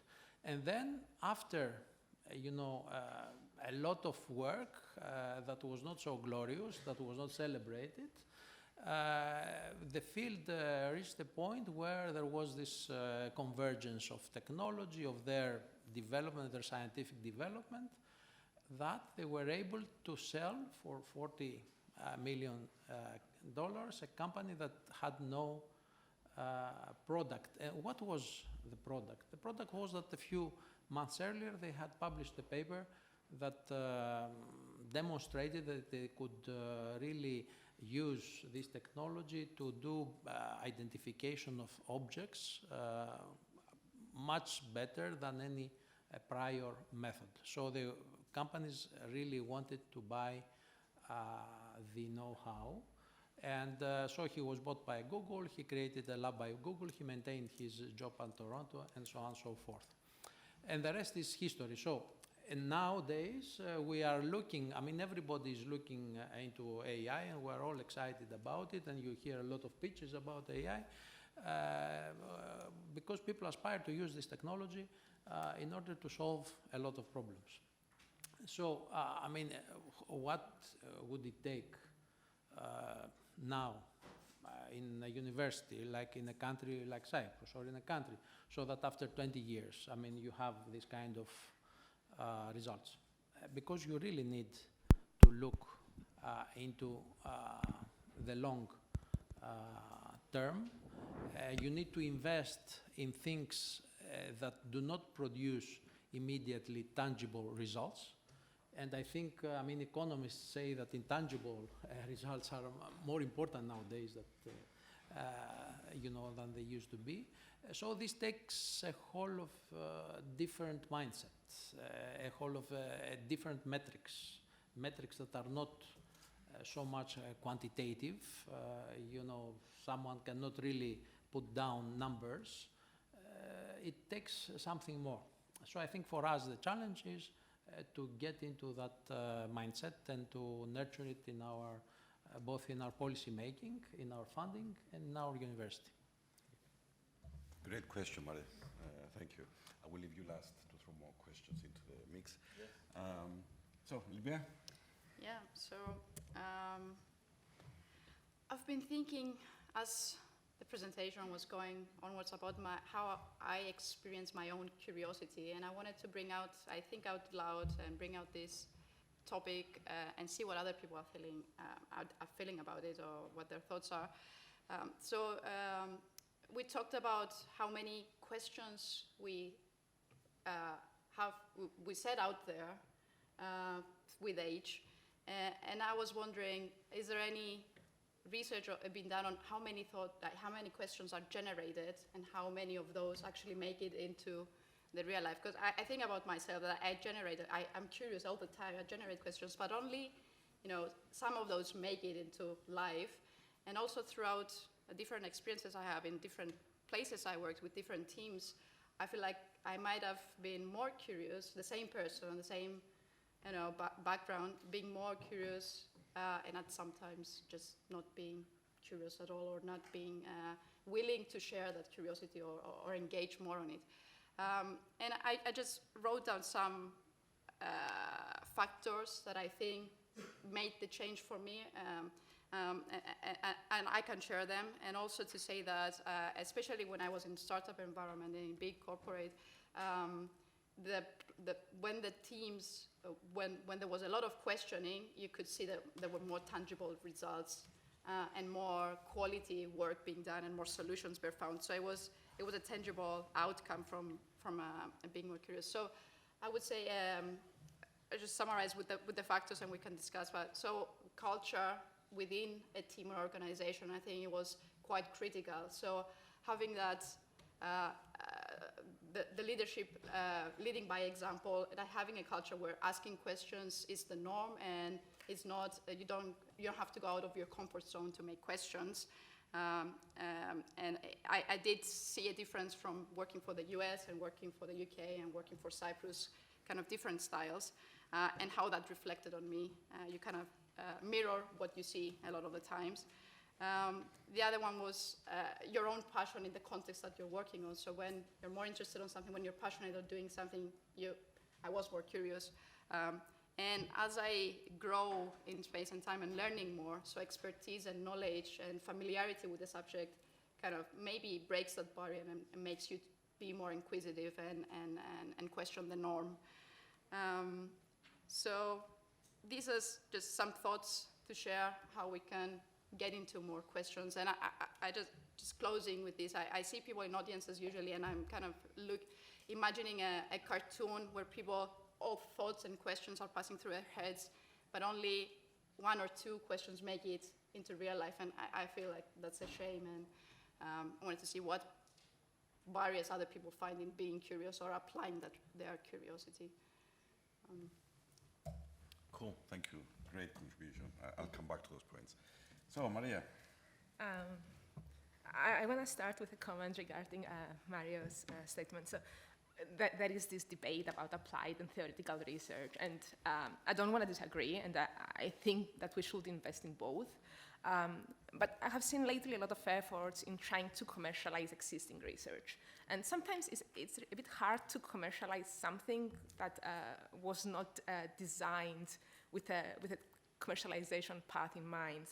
So what if, instead of pushing existing research to commercialization, wouldn't be a more straightforward way to start by conducting research with the marketing strategy in mind and having the users and the potential buyers? I mean, thinking who is going to buy this and who is going to pay this in the future. I mean, we may do something very theoretical at the moment, but after some stages, it could be transformed into something that has a potential. As researchers, we need to remind ourselves that we need to build things that people want. One of the best advices that we got from Y Combinator, for example, was that you need to first create something which is non-scalable, a very simple solution to test the market and test that actually people want this, and then proceed into making more groundbreaking research and do things faster and more accurately. Olympia, I also had have a lot of ideas growing up, and I still do. And what I do is that I have a little diary, and I write my ideas down. And I remember myself like testing my ideas with friends. So it's like, what if you had this and this, and what if something else? So I mean, if it's important to. I mean, we all have crazy ideas, but if we want to pursue them, I think the validation that someone else also had this problem, or they somehow can use this thing, it also gives you back and makes you more willing to put effort on this and working on it. And because we're talking here about entrepreneurship and actually the journey from research to entrepreneurship, I would like to emphasize that as researchers and as programmers, we are trained to not take things for granted and look for our own answers. We are trained to constantly test things. We test our hypotheses, and we fail, and we try again. We may not always share the learnings for our failures, but we do that. And entrepreneurship is not too far away from this practice. You need to constantly test things out. You need to learn and improve, and whether this is your product or your marketing strategy or your sales, is this constant circle of improving your methodology until you get to what we call product market fit, or until you reach the growth plan that you want to reach. We also show a lot of commitment and dedication during our PhD studies, and this is also very important for the entrepreneurial journey. But of course, it's not enough. As an entrepreneur, you need to start learning, thinking bigger and global, beyond the limits of your country and beyond any other invisible limits that you may have in your mind. You need to take risks, quit your job, admit that you don't know everything, and be willing to learn and relearn how to do things. And you either have this as a person, or you can learn it from the society around you. And you need to feel also a lot of skills, and entrepreneurship skills, leadership, advocacy, people management, and also achieving a mindset. And I have also put here in my notes two points that I would like to emphasize on. So for a researcher to leave his job and go into the entrepreneurship journey, capital is super important. I think the age that we had people creating companies in their garage with no food are long gone. Now we have like highly educated researchers that do have a quality of life, and we should support them to take the next step and show the dedication and the commitment it requires. And for myself, the funding from the Research Innovation Foundation, like the opportunity to be able to quit my job, but has the funding sustained me through building the Malloc, was super instrumental for the progress of the company. And for the universities, one thing that I saw as a researcher is that we don't have clear frameworks for the commercialization of research that is happening in the university. We need frameworks for the IPR management. We need to make them appealing, both for the university and also the new entrepreneurs, the spin-offs. We need to have clear IP rights agreement, licensing agreements, and frameworks in place that can be executed fast and are super simple, that can be understood by any investor without causing any friction. No investor is going to invest in a company where the IP rights are not clear, and and there is no like a framework in place of how it's going to work in the longer journey. Perfect. I think we will definitely need more time, but we'll try to make the most of the time that we have. Thank you, Maria. Costa, throw more things in the mix. By the way, I agree with a lot of things that other panelists have mentioned. Maybe a couple of things very quickly. I think a lot of them, researchers, as Maria was saying, they fall in love with their invention, let me put it politely. Sometimes you have an invention, but when you commercialize it, it becomes innovation. So commercialization is where you start making money. So then it's an innovation, right? So it may be an invention. So they fall in love with this without figuring out, the pain point, markets, et cetera, et cetera. So that's the first thing. The second thing is because Maria raised a very interesting issue in Libya about the ecosystem. the ecosystem has to grow. But not in, when I'm saying grow, not in terms of its scale, it has to grow in terms of from startups, you have to move to scale-ups. You have to move to companies that can go globally. So this is what we see in London. When we started, it was 10 years ago. That ecosystem at that time was, let's start a business. Now we see that we have a lot of businesses which started. Now there is another need. So how can these companies, for instance, scale up? So how can these companies go globally? How can these companies do X, Y, and Z? So the ecosystem has to mature. The ecosystem has to grow. The ecosystem has to offer the services and the advice and the support to the growth journey. Now, if you have interesting startups without the ecosystem growing or maturing, then you have a problem because you have a misalignment. You have some founders who are ambitious, well-educated, sophisticated, blah, blah, blah, and then you don't have an ecosystem that can support them. So that's the first thing. The second thing is that a lot of people are talking about bold ideas. I talked to a lot of people, especially Peter Beck, who has Rocket Lab.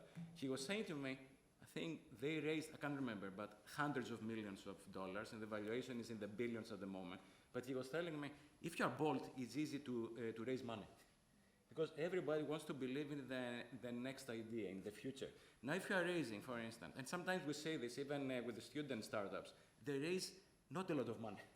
And I'm saying, okay, what are you going to do with such with the money that you want to raise? You are going to do absolutely nothing. So you have to be bolder, because I think the idea is to, as they were saying earlier, the idea is to go global. So I think it's important to have this. A lot of the things, and that's the final point, a lot of researchers and a lot of universities, so I'm also part of a university, so I'm allowed to say this. So it's not a criticism, it's also something that we have to hear, is that they focus a lot on the learning. When you develop, for instance, a technology, you have to learn about this, and you have to write the papers, and blah, blah, blah. But in reality, if we're talking about research becoming a commercial product, it's also about performing. So at one point, you have to turn the learning into a performance thing, which means that I have to sell something. A lot of the academics or researchers who are doing these things, they don't want to move to the next phase because they have the mindset of an academic. The mindset of an academic is going to conferences, talking openly about your ideas, etc., etc. The mindset of somebody who has a commercial, let's say, ambition is you don't want to share. You want to keep a lot of your IP secret. So they have to change themselves, and sometimes they find it extremely difficult to change. And this is where a lot of them stop because they cannot manage, moving from one identity to the other identity. So what we have to realize is that we're talking about human beings that have an identity, for instance. I'm a researcher, I'm an academic. That's an identity. It's very strong, right? To say, I'm becoming an entrepreneur, and I have to sell, and I have, for instance, to do partnerships, and I have to commercialize, and I have to license, etc., etc. It may be an issue for a lot of these people. So we did research in R&D lab in one of the famous, but I cannot say the name because I signed the contract, confidentiality contract, in Silicon Valley. They were amazing. So they hired all these PhDs from Ivy League schools. They have generated a lot of interesting ideas. A fraction of them were commercialized, right? What was interesting was that other companies went there, they saw these interesting ideas, and said, wow, we can make a lot of money. Can we license this? And they said yes. So the parent company, which was a very successful company, was funding all these projects. They were creating all these projects in order to learn. And an external party came and they said, okay, now can we actually perform by licensing? And all this knowledge, all this value was evaporated. So there are these kinds of problems that we have to think. And the last thing that I want to say, if we think about the US or if we think about other parts of Europe, there is a governmental funding body that says we have to invest, we have to create these new technologies, but they set the parameters. They set the guardrails. So they're saying we have to invest more in biotech, we have to invest more, in AI, or we have to invest more in space. So for instance, in the UK, they put, I can't remember, 200 million in terms of investment for space projects. So there is, for instance, some guidelines. And let's be honest, a lot of the governments and countries around the world, they would like to be associated with entrepreneurship, creativity, and innovation, because this brings a lot of money and a lot of very clever people. So there is a war behind cities and countries in terms of attracting the most talented people. Amazing. So, true to my promise, we will restrain our temptation to start talking amongst ourselves. We can do it for hours and hours and bring you into this conversation. So, any questions, additional challenges, what you would like to bring in? Yes, please. Actually, I'd like to ask about the metaverse.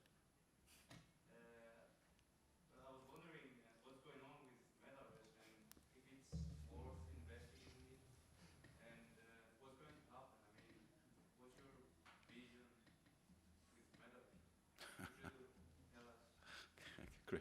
Great question. I'm sure nobody has the answer, but great question. I like taking lots of questions. So I'll get as many questions as you have, and then we have a conversation. Yes. I would like to talk about a bit of the Cyprus ecosystem, and more specifically, we talked about curiosity and learning through failing. My question is, there are different sectors that failing is easier, like maybe ICT is a bit easier to fail with investment-intensive activities going on. My question is, can engineering, as a mechanical engineer myself, can engineering thrive in Cyprus? Is the ecosystem ready for more investment-intensive activities that can connect, let's say, research with the industry, let's say? That's my question. Okay. That's a very good question. Also, yes, I will go by the when I see hands up. So yes. Just to put a bit of context here, our ecosystem is around 12 years old. It's not 3 or 4. It's around 12 years old, and it's actually entering the second phase that is growing. If you go to the Tech Island platform, there is around 600 tech companies right now. That actually a lot of data is from the PwC report that we did. And we have also scale-ups. We have also the platform will see around 100 more investors. Of course, there you will see also secret providers that have foreign founders, and that's fine. But I want your opinion how we can do this ecosystem more sustainable. Because that's my worries after 12 years that I'm seeing a lot of stuff as a journalist and monitoring this. And also, I will have this discussion next week in another time discussion in the University of Technology. So I can send the details to Banos and you are welcome to join. How we can do this more sustainable? Because there is a root cause and a root solution. Yep. So you want to prepare for your next week's presentation as well. It's a good strategy. Thank you very much.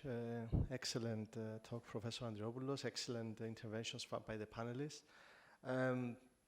Question I always have is whether this curiosity is genetic or whether it is cultivated later, or which extent is it genetic.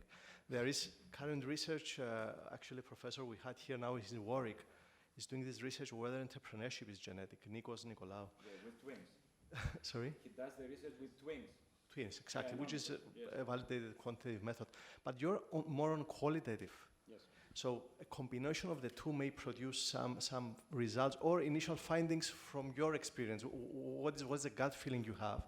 And also a question extending this, my curiosity about curiosities, with Olympia, Maria, and yourself and Marios that are in the panel that are also researchers, which part of the work satisfies your curiosity more? Because, for example, Olympia now is doing more admin duties. Maria is an entrepreneurship.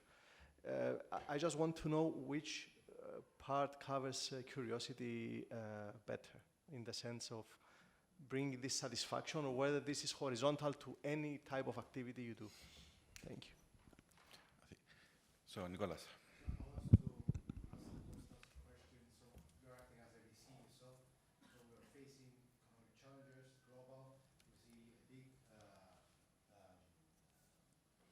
Short with investing in technology.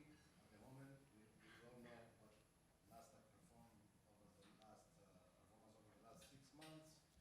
So there's a lot of going around that general partners and limited partners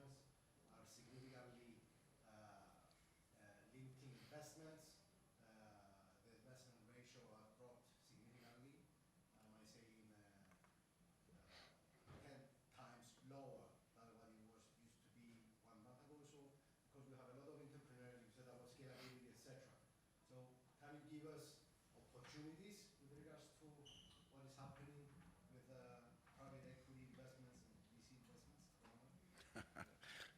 Okay, let me see hands because I will need to round up the questions. There is one there, 2, 3, 4, 5. Okay, let's do them quickly and then we have to start answering questions. So that's the matter who goes first. Go. My question relates a little bit to Mr. Mastroianopoulos' question. You mentioned that Cyprus ecosystem needs to move to the next stage where we produce more scale-ups and we help companies. In Finland, they do that very successfully. You mentioned also London.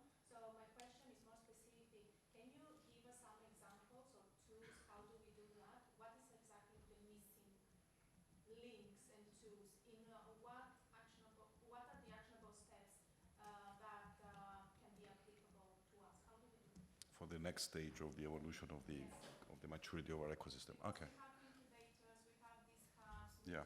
we foster different discussions. Yeah, yeah. But how do we actually do it? What are the next steps? Cool. Victoria. Yes, so my thoughts were like, as we're talking about closing kind of the gap, let's say, between the science and actually the art of business, right? So that's the gap that we need to, see how to kind of close in Cyprus. What about also the gap? Cyprus is an island. We need to attach more to the developed ecosystems. And I was always, saying, even in discussions with the University of Cyprus, perhaps we need a better bridge, not only to London, but to Silicon Valley. So learning also, like from the US, and what are we doing in that respect? And do you think that this will, help us to move forward? Yeah. And the other, thought I just had is also, as Pani said, like we have maybe 600, we may have 3,000, startups, but it's not about the quantity. And I don't think that we're doing a favor encouraging everybody in Cyprus to launch a business. To give you an example, as an angel investor, on a weekly basis, I get approaches by people, hey, we thought about this. Yeah. What do you think? And I go like, okay, do you have unique insights? They go, no, but this is a great opportunity. And I'm like, okay, it doesn't seem that you're going to spend your time and my time worthwhile. How about you go and get an actual job, for example? So, just your thought about people actually in Cyprus getting those unique insights and then launching a business. Because, it's not about everybody rushing to launch tomorrow so that we will say we have 3,000 startups in Cyprus. So just your thoughts on that. Cool. More success stories. Yes, more success. More. Yes. That's a unique story. Yes. And it's because of the shared determination of the founders. You need to. And it's a startup world, so it's successful until it fails, right? We're happy with failure. We need to know that at some point we may fail. It's okay. And you need a good CV of failures before you can be credible to actually build something. And we fail every day. We have so many problems every day that we need to. Don't show them the right way. That's also very true. Okay. Yes. Yeah, actually, my question is very much related to what you are just talking about, and specifically to Maria, who has a startup who has been operating this ecosystem for the past few years. What has been the biggest challenge you have faced, and what's the biggest, the field that's lacking most in the local ecosystem? Okay. I remember I counted 5 hands. We've had 4 questions. So which one is the last 2? Yeah, I remember you. So what happens when we don't answer the questions and when there is curiosity but we never reach an answer and we continue to look? And I can understand this for grown-ups, but what about children? And how can we help steer it towards that way where even if you don't find the answer, you look more and you kind of like make the answer lead to the solutions? What about that? What if Not answering it? What if the Gaddafi's thing, it's all about the journey and not the destination, right? Okay, absolutely. I remember you actually also. That last question, because we... So a very real problem we are facing as researchers is that funding bodies are increasingly demanding, to highlight the commercialization aspect, the commercializability of the research that we're doing. But as academics with very strong identities, as you said, we're not equipped with those tools, and we're not equipped with that entrepreneurial brain. So how do we do that? Should we just all collectively enter an accelerator? How do we... Accelerator Cyprus, yeah, okay. Accelerator. Cool. Tools within the frameworks and everything else. All right, okay. And we have 6 minutes to answer them all. But to the point, questions are more important than That's answers. easy. That's easy. Questions are more important than answers, right? Questions are more important than answers. Yes, and even if, sorry, I have to answer this one. No. So my thinking is that to just test to everybody's diary, we're going to have one intervention each. So I can remind you of the topics, unless you've taken notes. Maybe we can discuss this offline and we can talk more about the... No, but let me just, we have questions around metaverse, the ecosystem of Cyprus in terms of how can we bring engineering into it, or how can we challenge more startups, or how can we create more unique insights. How can we be more actionable in the next steps of the maturity that needs to be supporting the maturity of the startups. The issue about curiosity being genetic or developed. There is an overall question, what do you enjoy more in your quest for curiosity? More specific, how do we make more money? So what are the next opportunities that private equity funds will be looking for? How do we create better bridges with other ecosystems? And of course, we've had some very interesting already positions here about how do we get out of the traps of short-termism with better KPIs and mindsets, how do we bring the right culture and role models and passion into what we do, how do we actually channel research more with an outcome in mind, with the solving for people for actual problems, as opposed to just develop ideas and then look for how to use it. So with all that, I think you should go first. Wow. Focusing on what? On anything you want. You don't have to cover all of them, so I will ask all my panelists to just share any reflections about anything. Yes, I mean, we just can press that. Yes, sorry. We can actually talk about the curiosity maybe later offline. And so let me actually focus on the ecosystem, because I think this is an important thing. What do you need? A lot of countries or cities try to copy Silicon Valley. They start with this mistake. You cannot copy something else. You have to become who you are, right? So you have your own identity. So I think it's important for places to find who they are, and then based on that self-discovery, for instance, journey or exercise, develop who they want to be. So I think that's the first thing. What is missing to a lot of ecosystems is, first of all, the branding that you said. Yes, Silicon Valley, the US, they are amazing in branding. They are amazing. They can actually convince you about anything. So branding and marketing, I think, is important. So that's the first thing that I made a note. The second thing is that you want to create a safety net. You don't want to put pressure on startup owners. You have to be a success, you have to be a success, you have to be a success.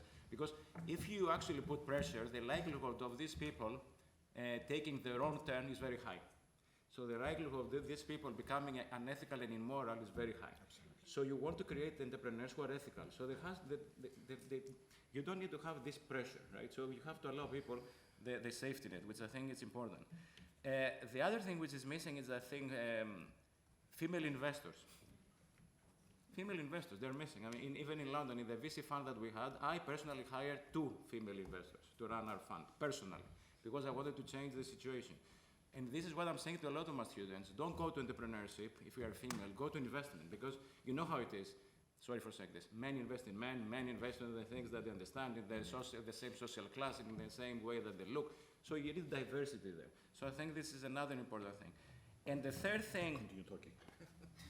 Okay. Then the last thing that I want to say, which is important, is you don't need successes in terms of branding. You need successes because I'm not somebody who focuses a lot on the optics. I'm somebody who focuses on the substance. So if you have success, it means that you are building knowledge. And this knowledge has to cascade for instance generations. So what is missing from this part of the world? I'm originally from Greece, right? I'm originally from Athens, and it's exactly the same thing. You don't have interesting entrepreneurs who have done interesting things, who exited their businesses in terms of billions or hundreds of millions, and they want to build the next generation of entrepreneurs. They don't have an interest. In different parts of the world, they have the interest. So what I'm trying to say is that you need to have this. Even if you actually have a lot of startups and a lot of, by the way, capital does exist, right? Maybe it's not as it used to be, but this is what I'm saying to my students in a joke. There is more capital than entrepreneurs, so there is a lot of money. Because if you look back 10 years ago, the only people from whom you could get money was angel investors and, for instance, VCs, right? Now, everybody wants to invest, either through crowd platforms, and I think there is one here, which is brand new, and I met the founder of Crowd. Where is it? Okay, I think I met your dad, so yes. So there is, for instance, there are the crowds. You have family offices who have a lot of money and they would like to invest. You have strategic, for instance, partners like corporates. They have a lot of money again to invest because what they're looking is not only to invest in the startup. Startup comes with knowledge. So they are interested in acqui-hire, as we're saying, which is I'm acquiring somebody to acquire their skill set rather than the product. Sorry, that was my end of my propaganda, yes. I don't know who else. Maria or Olympia? Yeah. I'm taking over as the moderator, so do you want Okay, I can start. I mean, I think we all know, if we don't know the challenges of our starting up ecosystem, like the early stage startups, for us, the main challenge was capital. This was the reason that we had to go to the US and incorporate in the US in order to get some funding and also a good valuation in order to be competent in the global market. You don't want to build something that is just for Cyprus, and you don't want a valuation that will throw you out of the company in like 3 or 4 years. I want to emphasize that if as a country we actually want to capitalize on the important research that is happening in our universities, we need to simplify the processes and we need to invest in our people. We need to train our researchers to become entrepreneurs. And I'm not saying that we should force things. Not everyone was born to be an entrepreneur or wants to be an entrepreneur, but we should definitely empower them. Empower the wannabe entrepreneurs of our country to first dare, and then, of course, to be competent and competitive in a global market. Thank you, Maria. Who wants to go next? Olympia. Yeah, I have some notes. So I wanted to start off from something that Maria said and it ticked for me. So the two approaches of having a solution and then trying to find the problem to it, and the other way of finding the problem and then identifying the solution. And I've worked both in academia and I worked in industry, and I think there was a striking difference sometimes in how it was more often the case in academia where we had a solution, we're struggling to find who is it going to be useful for, whereas in industry, in most cases, it was more structured the way research was done. The first step is market analysis, user needs. I think there are lessons to be learned from industry into academia in that way, to be more purposeful and more useful and more looking into the impact of it. And I think something we appreciate and I've seen in KIOS, we start to embrace it, is in projects that we have the industry involved.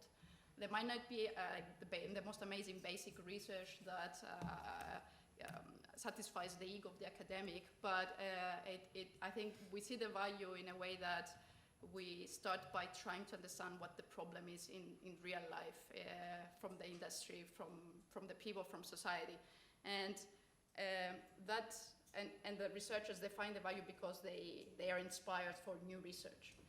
And that also ties in with, there's a question on what satisfies your curiosity mostly. And I found that in my current role, I think doing all the journey of doing all the questions and trying really to understand what the customer needs. Like we have partnerships one-to-one with industry, and trying really to understand what the problem is. I wouldn't have imagined that it would be so difficult, because even the people who come with the problem, they don't really know what the problem really is. So doing all the series of questions to get to that and satisfy yourself that that's it, I think it's a long journey for me, and I think it takes a lot of practice. And I think it comes and ties with another topic that was raised on training people with entrepreneurial skills.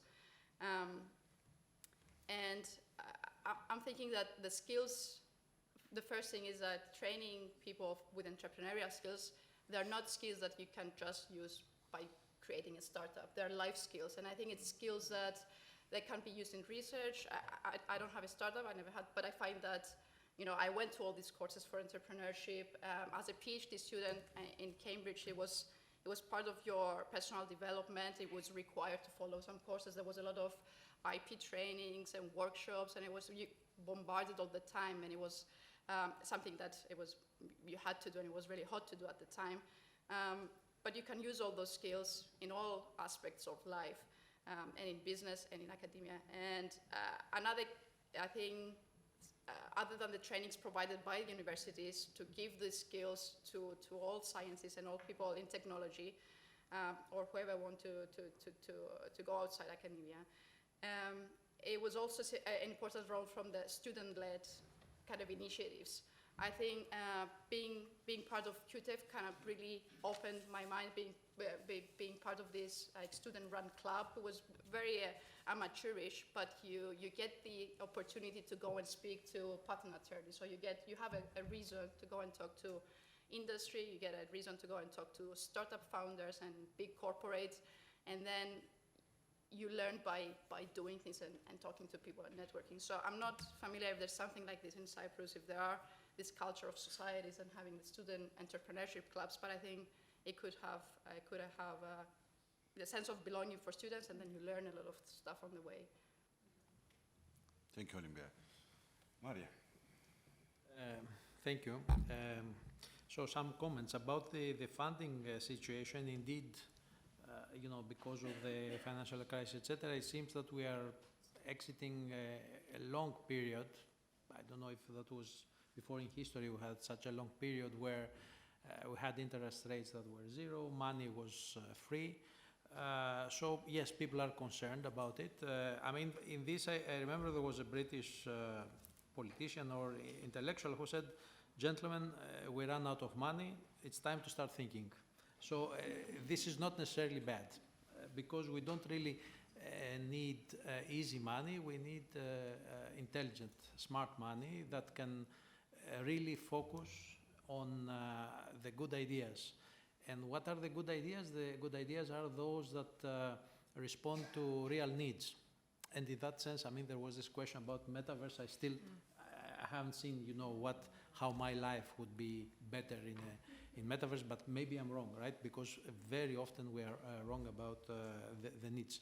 But this is also very important for Cyprus. I think it's, if we really want to support startups in Cyprus, we need to do at a higher scale or level two things. First of all, we need to maintain and grow our talent.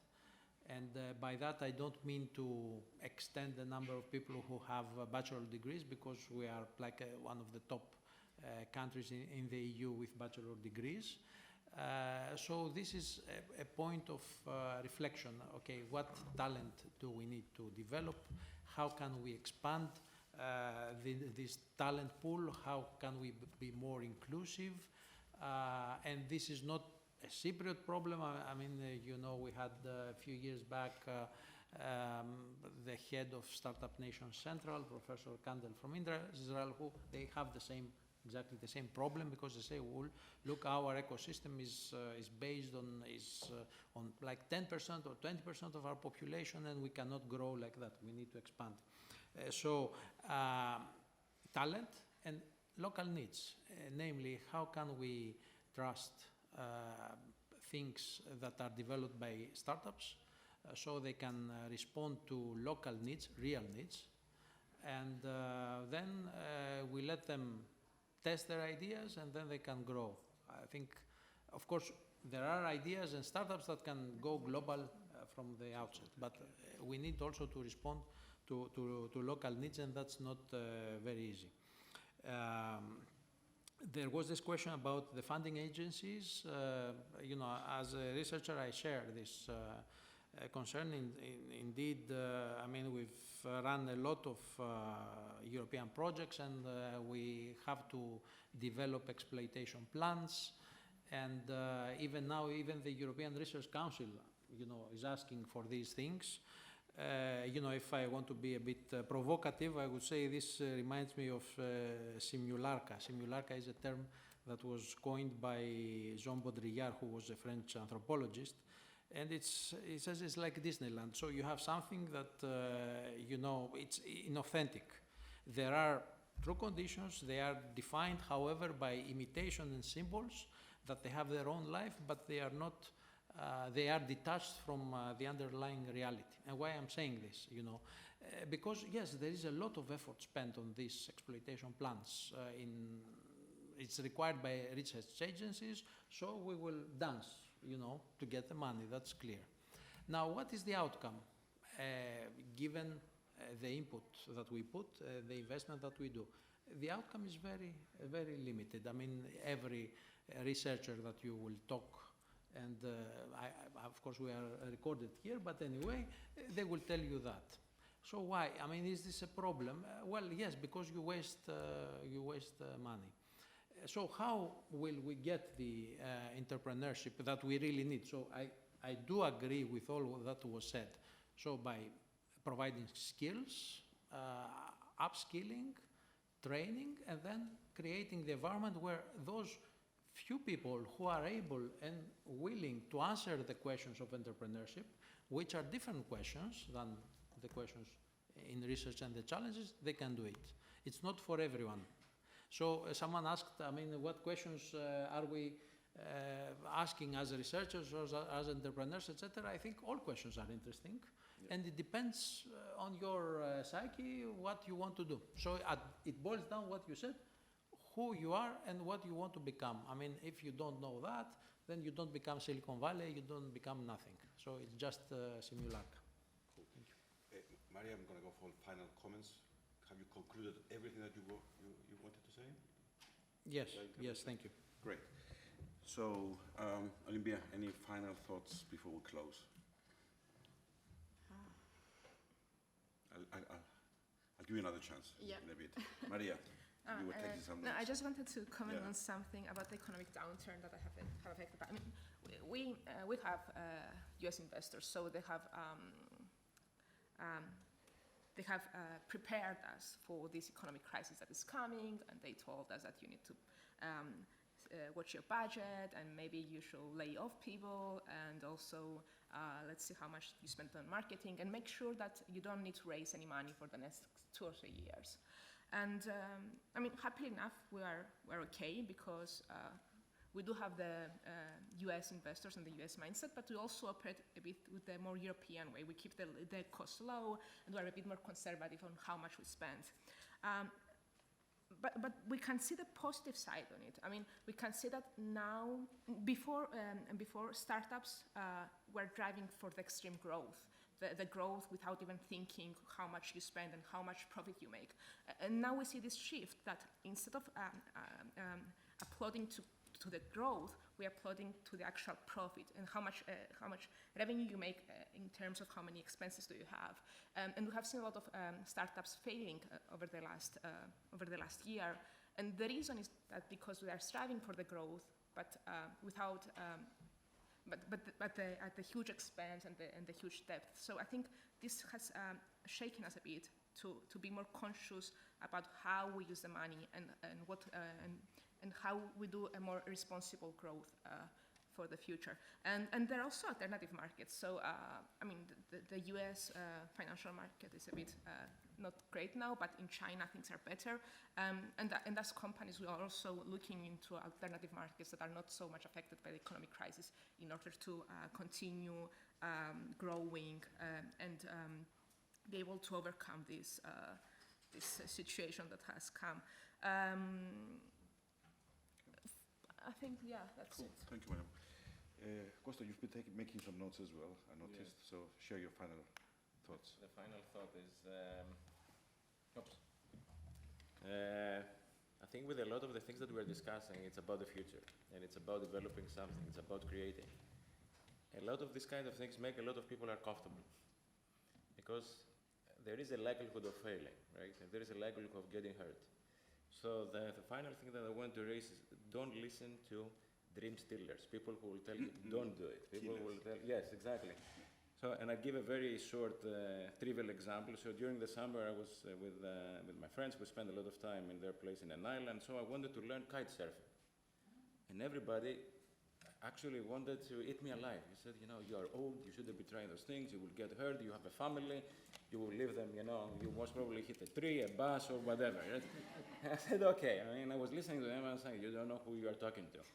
And of course I did it, right? Because a lot of people project their fears into what you're going to say, right? This is a trivial example, but it happens in business, it happens in expansion, it happens in everywhere. So my point is that don't ask for permission and don't listen to them. Do it. You know, that's it. Excellent. Any final reflections from the panel? I will go for closing. So we did well with the 1 hour that you gave us. For sure, we could talk for more and more and more. Sort of.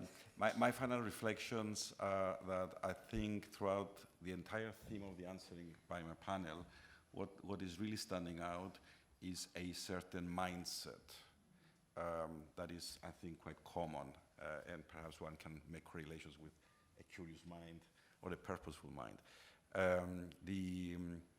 I think there is a mindset of aspiration. You raise the standard, you really believe about creating big value and big ideas and big dreams, and you have a certain confidence that does not stop you from trying, and no fear of experimentation sort of sets you back. So that mindset of really going for the unknown and really trying things out, I think is quite there. I also wanted to share the fact that I think there's a clear realization. We say it a lot, but you know, I think it sinks in more and more in the last few years that the world is changing. So the fact that the world's changing, it's accelerating its change, and all these crises that have so many interdependencies, a topic for another discussion, means only one thing, that a lot of the things that we do today in 5 years are going to be almost sort of irrelevant, or in 10 for sure irrelevant. So a curious mind understands the need for continuous reinventing of oneself, as you pointed out. And the confidence doesn't come from knowledge of the past, it comes from a confidence within of our ability to regenerate and create ideas. And unless you have a curious mind and a questioning mind and an ability to use research and work in an ecosystem and create value, you know, none of that will happen. So I think that goes to mindset as well, and being bolder and confident and outcome driven absolutely is in that direction. So my final point is that we also talk a lot about, well, I'm happy that we keep talking more about the Cyprus Vision 2035. Politicians have embraced it more and more, and we need to accelerate. But I think behind that aspiration of Cyprus for the future lies this need for all of us to be part of it, and for all of us to see ourselves as something much bigger in aspiration that we've seen in the past, and see our relevance within the global ecosystem, and see our relevance with future trends, which is all outside-in perspective, as opposed to, you know, who's the prettiest of us all amongst us. So with that final thought, I thank my great panelists for some great insights and some whetting the appetite for more questions along the way. And thank you for your interest and attention.